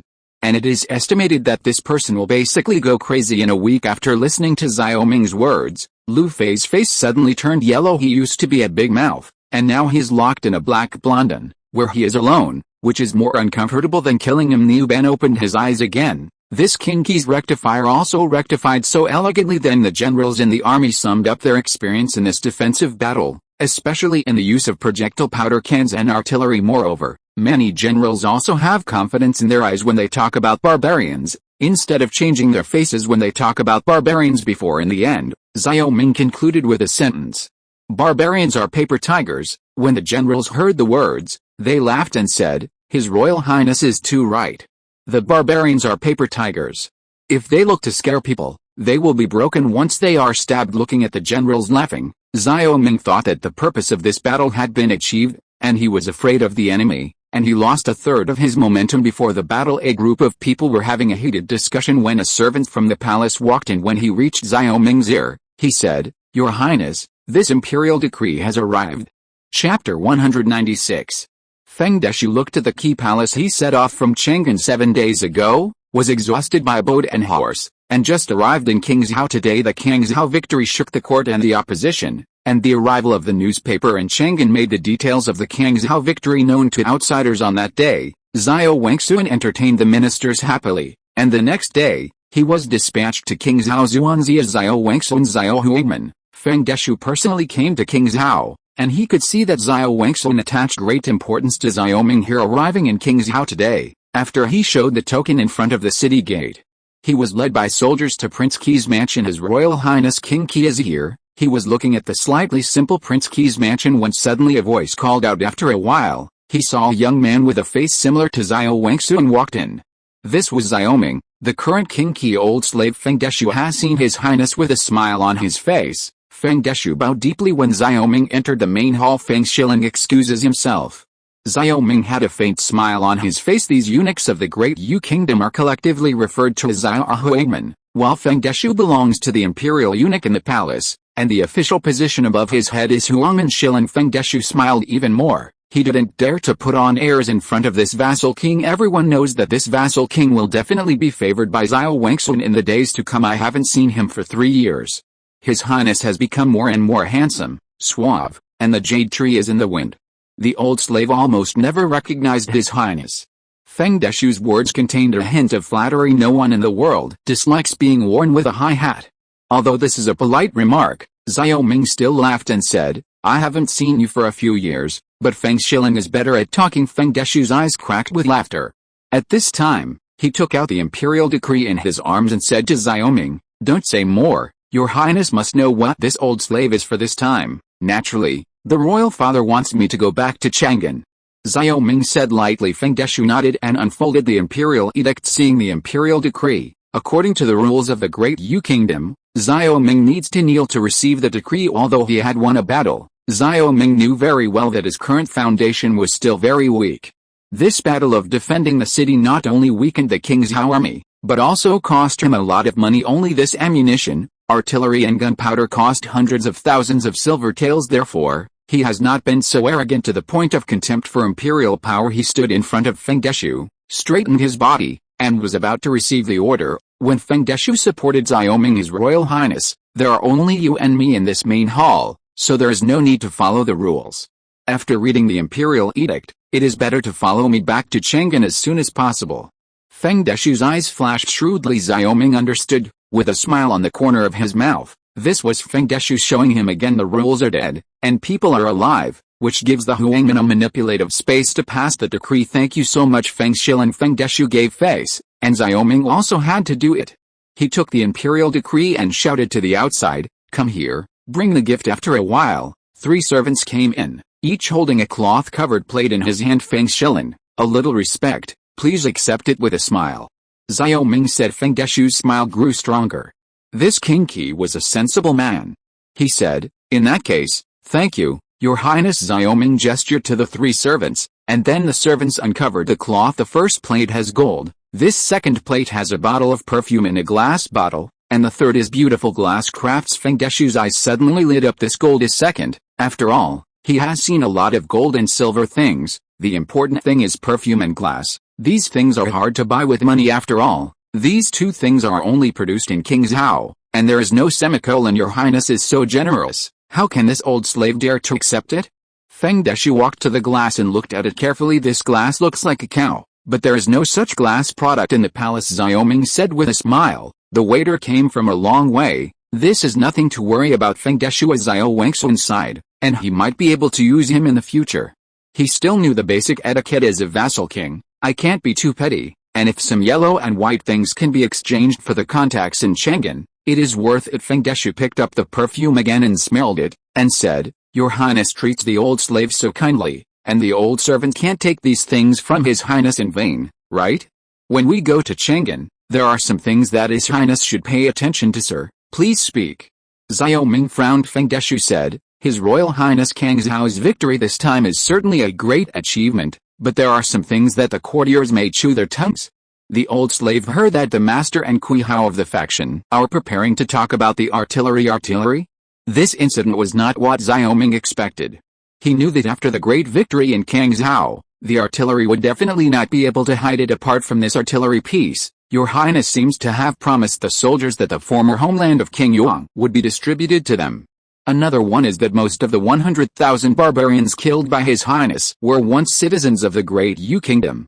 This Highness must also understand that there will inevitably be a great scholar who accuses His Highness of indiscriminate killing and inhumane, and before going to Chang'an, His Highness should think carefully. Feng Deshu said solemnly, slowly nodding. Xiaoming thought that he was right to give this old eunuch a favor. The information about these people in Chang'an was very well informed, as he thought. Someone still wanted to make him look ugly. After all, his credit this time is too great. If they can make Xiaoming's credit equal, they can feel at ease. After thinking for a while, Xiaoming said, The waiter will stay in Kingzhou for 2 days, and Prince Rongben has some preparations. How about it? It's easy to say, easy to say. Feng Deshu is now focused on the gift Xiaoming gave him, nodding his head. Xiaoming asked Ziwen to clean up a guest room for Feng Deshu. He sent Pang Yukan and Zhang Xingchang to the main hall to discuss the news brought by Feng Deshu. His Royal Highness, my guess is really good. Pang Yukan said with a smile. These courtiers can't do things well, but they are very talkative, especially this Quihao. Your Highness, don't underestimate him. Speaking of which, Xiaoming is not very clear about the entanglement of the forces in Chang'an City, he said. Now you don't make any detours, this time to Chang'an. This king does not ask for a reward, but only wants to be able to return safely. Of course, if you can win over some of the most powerful forces, it is good. Zhang Xingchang and Pang Yukan looked at each other, and a trace of excitement flashed in their eyes. Compared with other princes, Xiaoming is alone and lonely. If he doesn't know how to win over some courtiers to build some power for himself in the dynasty, if there are changes in the great Yu Kingdom in the future, Xiaoming will be very passive. After all, it is crazy to use the land of the 6 states against the entire great Yu Kingdom plus the barbarians. If you're listening to this novel on a channel other than Fanfic World, it means they downloaded and uploaded it without effort. We cordially invite you to visit our channel, Mundo Fanfic Novelis. There you'll find the original version of this story, and you can explore many other novels of various genres. We're waiting for you to immerse yourself in a world of incredible novels. Chapter 197, Prosperous Chang'an number 039, and His Royal Highness, this Quihao's official position in the court is Dr. Guanglu. He is in charge of advisors and responds to orders. He has no fixed functions. Pang Yukin said once in the officialdom of Chang'an, he knew Kui Hao well. Furthermore, this Kui Hao was born in the Kui family and has always been in close contact with the king of Yan. At the same time, this Kui Hao is also a famous Confucian, highly respected in the DPRK in China, and he opened this Hangdong Academy to give lectures in Chang'an. Officials have all been to Hangdong Academy to listen to lectures on Xingchang nodded. The reason why Kui Hao was able to become the leader of the Lorden sect is the respect of many officials from Hangdong Academy. These officials are vaguely headed by Kui Hao, and they are very powerful in the court. So Kui Hao is forming a party for personal gain? Xiao Ming asked. Exactly. This Kui Hao and other officials were privately called this Hangdong party in the DPRK in China, said Pang Yukin. Then why is the father? Xiao Ming originally wanted to ask why Xiao Wangsun didn't attack this Hangdong party headed by Kui Hao, but after a little thought, he understood that this is exactly the technique of the emperor since ancient times. When Xiao Wangsun wanted to go to war with the barbarians, he naturally needed the main war faction to suppress the main war faction, and when he wanted to demand peace, he naturally needed the main war faction to suppress the main war faction. In this way, Xiao Wangsun can do it with ease and will not be constrained by any one party. Pang Yukin continued. Your Highness, you don't have to worry too much about this matter.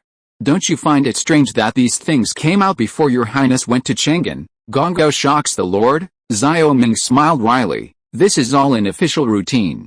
When he was in a scientific research unit in his previous life, every time Xiao Ming made a contribution, the leader would always praise him first, and then he would pick out some minor faults in it. One has to keep trying. Exactly. This time, His Highness's credit is here. No matter how Kui Hao impeaches His Highness will be safe and sound. However, when His Highness travels to Chang'an this time, he can take the opportunity to win over the generals of the main battle faction. These people are very fond of His Highness now. Good impression.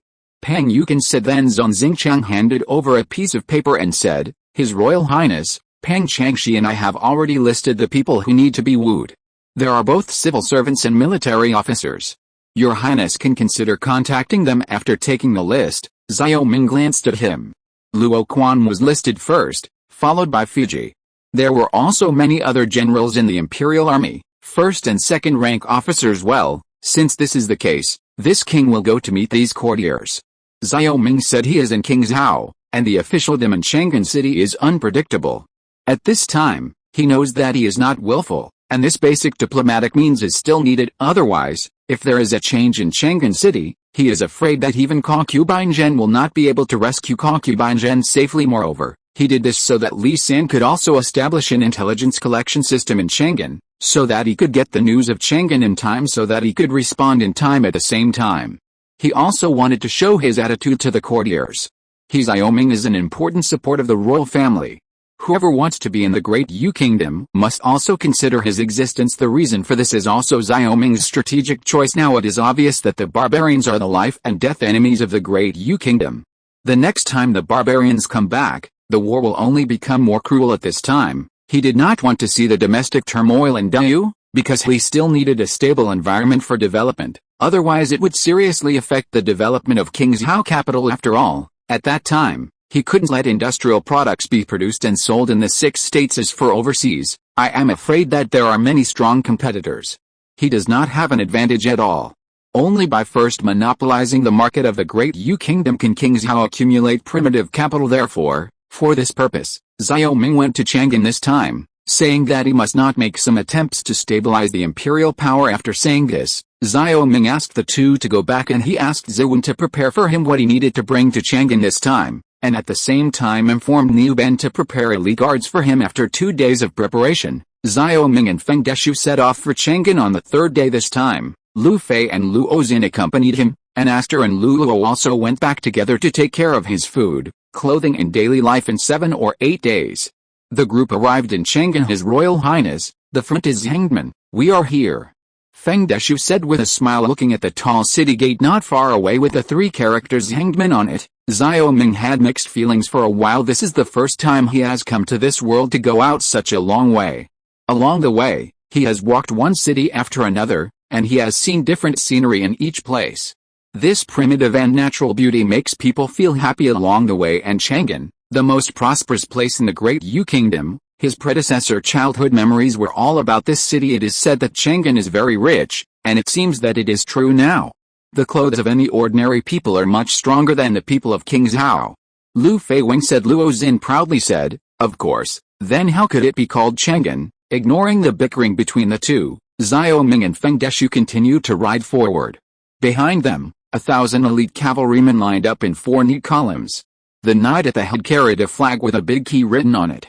This is Xiao Ming's king flag. Seeing this flag, the people along the way whispered frequently, presumably guessing Xiao Ming's identity. At the gate of the city, the soldiers guarding the city came out immediately. Standing in 2 rows and crossing the spears in their hands, a man who looked like a general came out and asked, "Who is coming? You're blind. Don't you even know His Royal Highness King Qi?"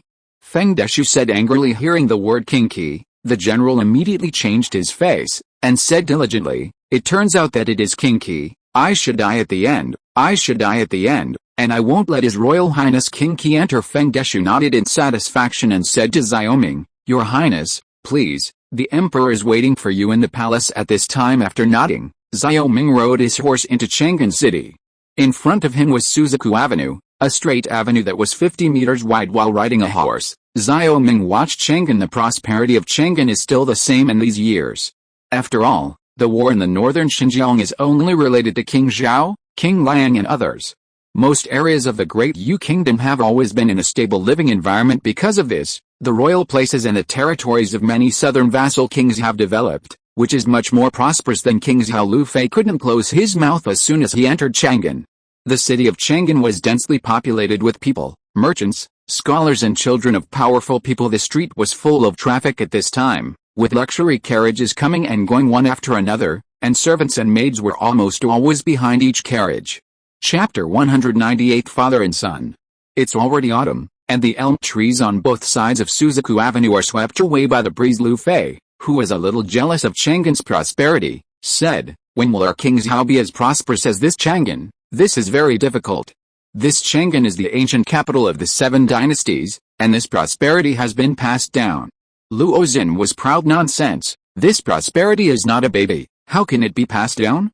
HMPH, as long as His Highness is here in King Zhao, within a few years, it will definitely be more prosperous than Chang'an." Lu Fei argued. Luo Xin curled his lips in disbelief. Xiao Ming smiled. In fact, what Luo Xin said also made sense. The prosperity of Chang'an City came from all the dignitaries from the whole Great Yu Kingdom concentrated here. To explain with modern economics, it is high consumption that drives Chang'an's economy and promotes Chang'an's prosperity. Now his strategy to attract businessmen in King Zhao is precisely this purpose. The team was in the middle of the march, and suddenly there was the sound of hooves in front of him, and after a while, 3 cavalrymen in the armor of the Forbidden Army came to Xiao Ming. "Big brother!" Luo Xin shouted in surprise when he saw the person coming. This person was Luo Xin's brother, Luo Hong. Luo Hong glanced at Luo Xin, chuckled lightly, dismounted and bowed to Xiao Ming. "Senior Captain Luo Hong has seen His Highness." Knowing that it was Luo Xin's elder brother, Xiao Ming's expression became relaxed. According to the rules, the 1,000 cavalry who followed him were not allowed to enter the palace if other people. Xiao Ming is not at ease, but Luo Hong, he is more at ease. "No ceremony."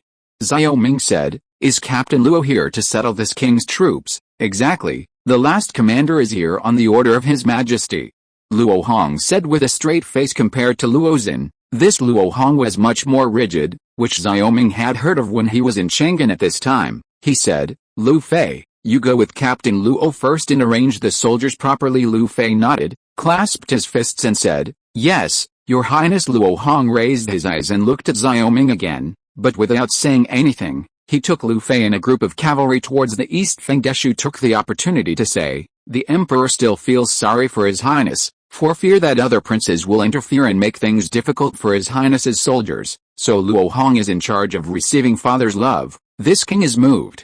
Xiao Ming said in agreement. Feng Deshu often spoke for Xiao Wangsun in front of Xiao Ming along the way. He knew very well that Xiao Wangsun was worried that he would hate what he had done to him in the past. This explained that Feng Deshu should try to ease the relationship between father and son. Chang'an City has a long road from south to north, and the imperial palace is located at the northernmost point. The group walked for an hour before arriving at the palace and stopped at Zuanmen. "The main gate of the palace is Royal Highness, let's go."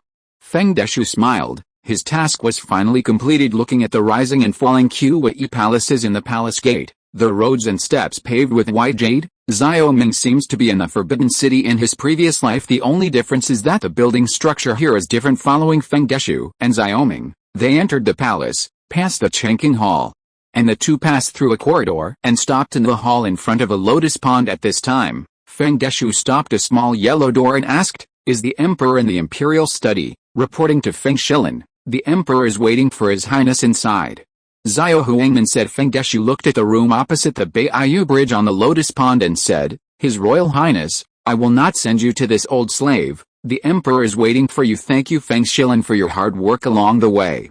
Xiao Ming cupped his hands. "In the future, this king will remember the benefits of Feng Shilin." Feng Deshu raised his eyebrows and smiled. "Your Highness said so. The heart of this old slave is warm, so please, Your Highness." Nodding his head, Xiao Ming walked towards the imperial study. This place is not unfamiliar to him at all. After all, Xiao Ming grew up in the palace and is very familiar with every grass and tree here, and the imperial study in front of him is where the predecessor Xiao Ming often played. It's just that Xiao Ming at this time is not Xiao Ming. Now that he is going to see Xiao Wangxuan's cheat father, he is also a little uneasy. After all, this is the emperor of the Great Yu Kingdom, the honor of the 95. After crossing the Beiyu Bridge, Xiao Ming reached the front of the imperial study, and the three gilded characters on it were shining with golden light. Entering the imperial study room, he saw a man wearing a dragon robe with his back facing him. He bowed and said, "My son, see the emperor." Xiao Wangxuan turned around slowly and his eyes fell on Xiao Ming. Before Xiao Ming entered Chang'an, Feng Deshu had already sent someone to tell him. When he got this news, he had been waiting in the imperial study room. Thinking of meeting Xiao Ming for the first time in 3 years, he felt a little emotional.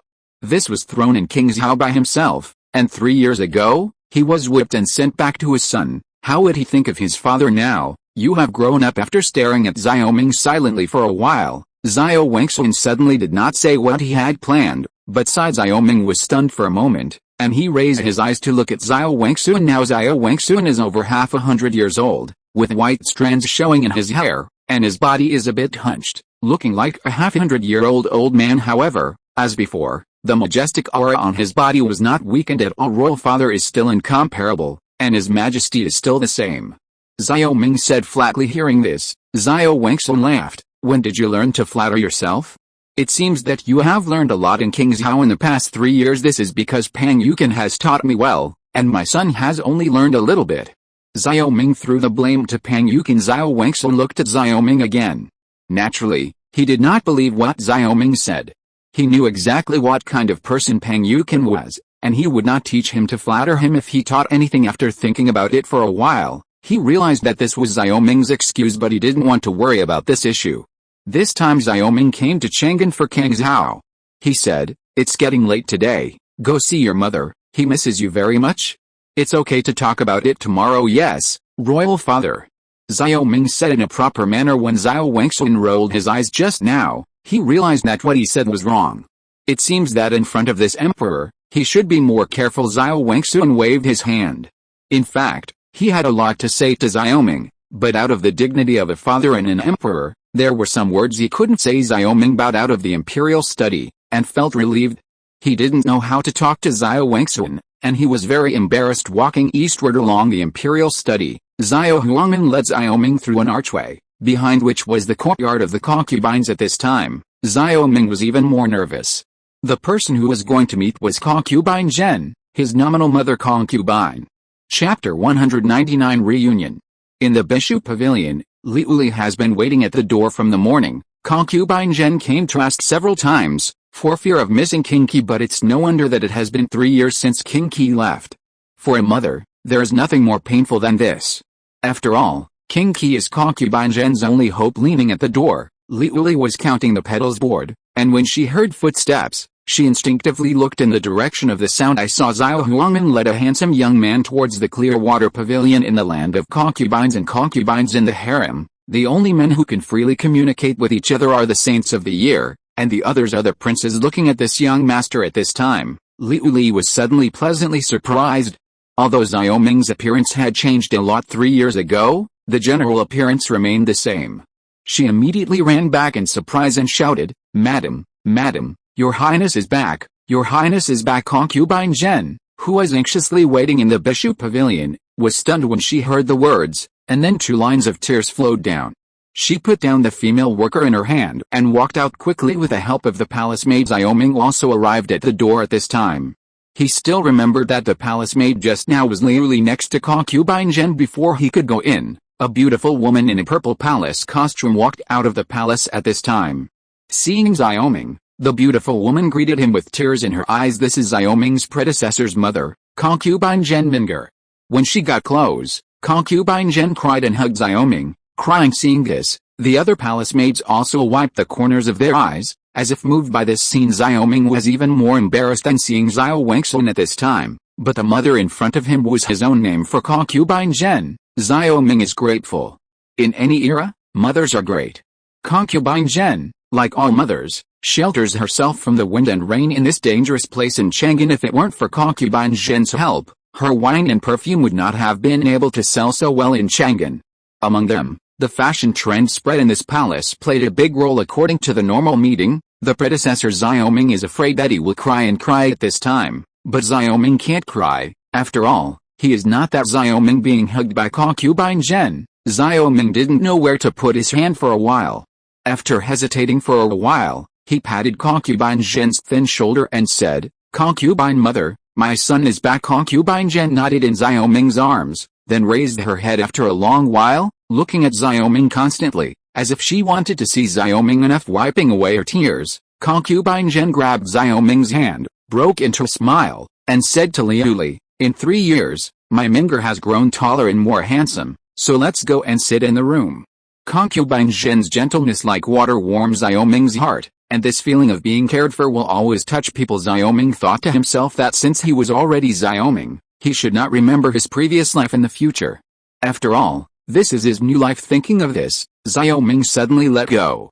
He accompanied Concubine Zhen into the Clearwater Pavilion, smiling along the way. "Mother, this Clearwater Pavilion is exactly the same as it was 3 years ago, but it hasn't changed." When the two arrived at the room, Concubine Zhen asked Xiaoming to sit next to her, and then asked Liu Li to make tea for Xiaoming. Since Xiaoming entered the Bishu Pavilion, Concubine Zhen's eyes never left Xiaoming's body. She said, "You have arranged a lot of things in this place for your mother. Every time I see these, my mother also has a thought," so no one was allowed to move. Xiaoming nodded. He could see that Concubine Zhen really cared about him, and he said, "Mother, you have had a good time in the palace these 3 years, and there are no concubines bullying you. If so, tell me.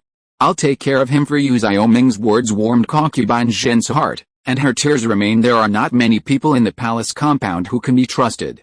They guard against each other and criticize each other. Life is like walking on thin ice. Like every concubine, the only thing they have left is their own children. No one dares to bully me. After your victory in Kangzhou, the concubines in this palace have more respect for their mother. Concubine Zhen's eyes were red. Xiaoming took out a handkerchief from his arms and wiped away her tears for Concubine Zhen, and said, "Mother, it's a pity that the child can't take you to Kangzhou, otherwise our mother and son don't have to be separated." Concubine Zhen sighed. "Men's ambitions are in all directions, not to mention that you are the lord of the vassal. As long as you can do well, mother can rest assured. If you can be safe and sound, everything is worth it." Xiaoming's heart became more and more moved. It is also a kind of luck to have a mother like this with red eyes. Liu Li persuaded at this time, "My lord, don't cry. It's a pleasure for His Highness to come back, but crying too much will hurt your body." Yes, don't cry." Concubine Zhen wiped her tears and suddenly smiled. "Ming'er, it's a great event for you to come back this time. Your father is discussing in Fiji about the marriage of your youngest daughter, Fei Yu'er. Your business." Liu Li smiled and said, "Your Highness, this Fei Yu'er is a famous beauty in Chang'an City, and she is proficient in painting and calligraphy, and most importantly, she is a woman of the Fei family, and the dignitaries in Chang'an have stepped over the threshold one by one."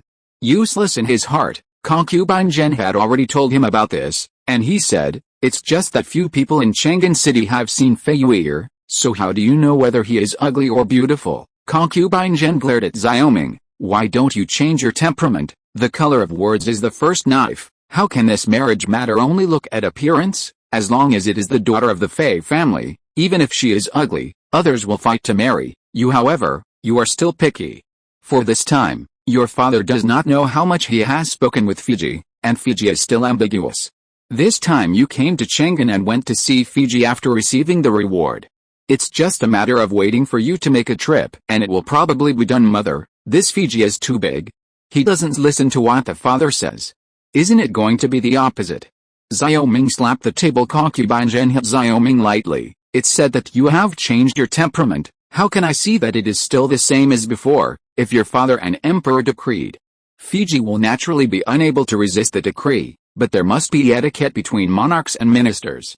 No, if that's the case, let the Fei family serve your father and emperor with their original intentions, and you can't force your head without drinking water. This time you can't be as muddled as before in Changan, or your mother would rather die. Speaking of this, concubine Zhen began to cry again. Xiao Ming was helpless and said, Mother, I will listen to you.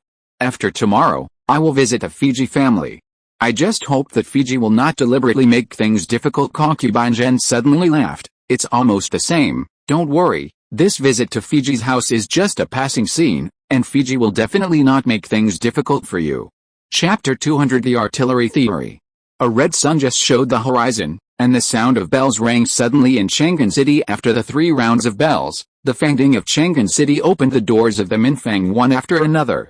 The people began to appear on the streets in the early morning, and at the same time, the smoke slowly floated into the sky. Yesterday afternoon, Xiao Ming stayed at the Bishu Pavilion until the palace gate was about to close, and concubine Zhen had to let Xiao Ming leave in Changan City. Feng Deshu had already prepared an exquisite small courtyard for Xiao Ming to stay temporarily. After 7 days of driving and horses, he was already very tired, and he slept since he came back last night. His Royal Highness should have breakfast. After a while, it is estimated that it will be time for His Highness to go to court. After washing up, Luluaduan had already brought a breakfast, which was made by the cook from the palace. With his current status and the current situation of the Great Yu Kingdom, he should always be more careful when he goes out. During his stay in Changan, almost half of the people in the palace were brought over to take care of his daily life with this outsider. He is always restless after breakfast. Xiao Huangman in the palace arrived.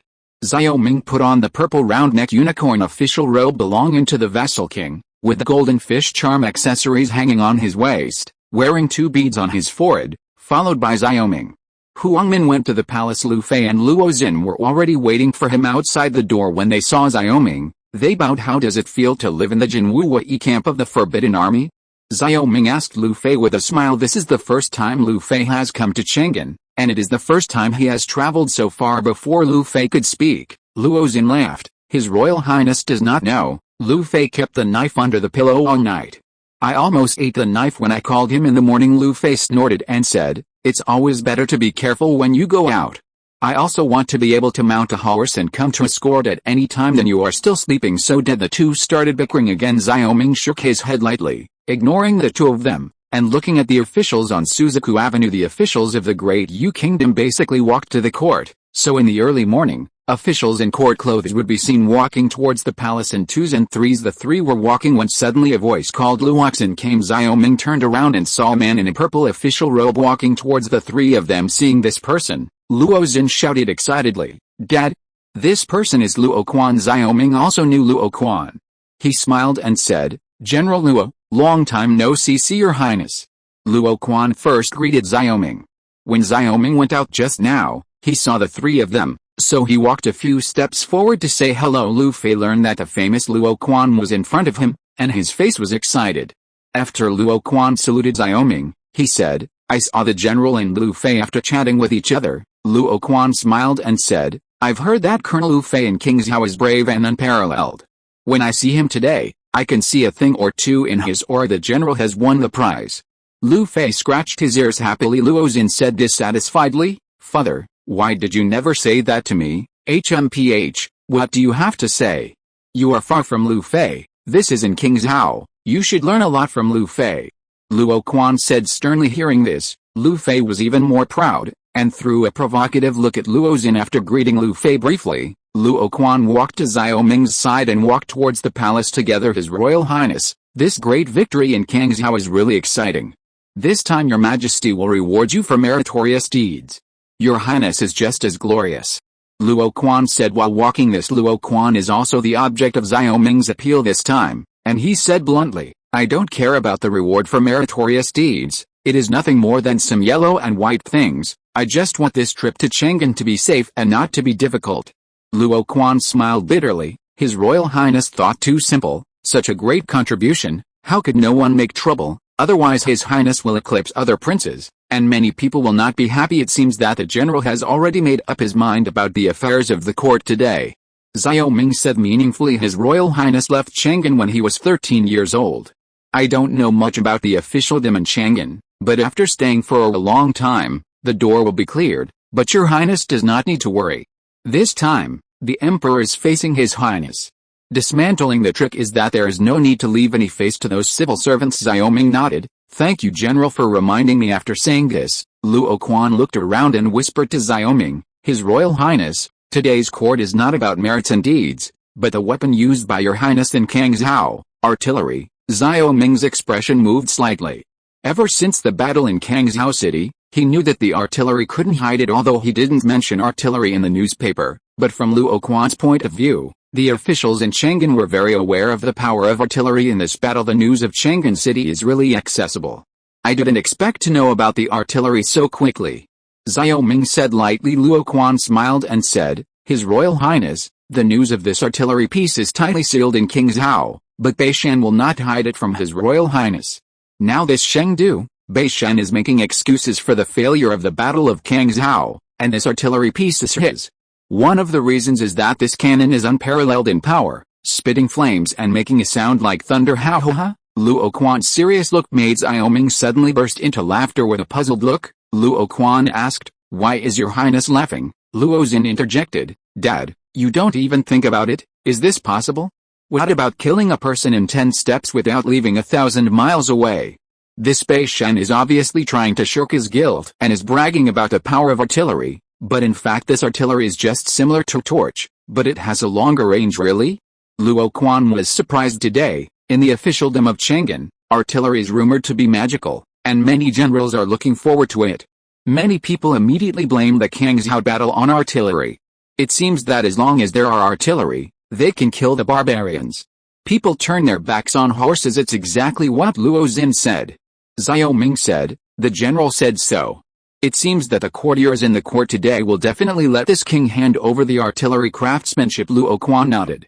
This time, he didn't say it was the Lordi faction. The main station faction also had the same idea. The Great Yu Kingdom has been weak for decades. If they can change the weakening situation between the Great Yu Kingdom and the barbarians because of the artillery, they will naturally want to acquire the technology of this artillery. After pondering for a while, Xiao Ming asked, Does the general think the same way? Luo Quan said, No, I just want the Forbidden Army to get the artillery. As for other vassal kings, giving them artillery is tantamount to giving them a sword to kill the royal family. End of this chapter. Thank you very much for reaching the end. Don't forget to like. Looking for more exclusive content and immediate access? Subscribe to our Patreon. Remember, every like, subscription, or donation encourages us to continue. Thanks to everyone, see you in the next video.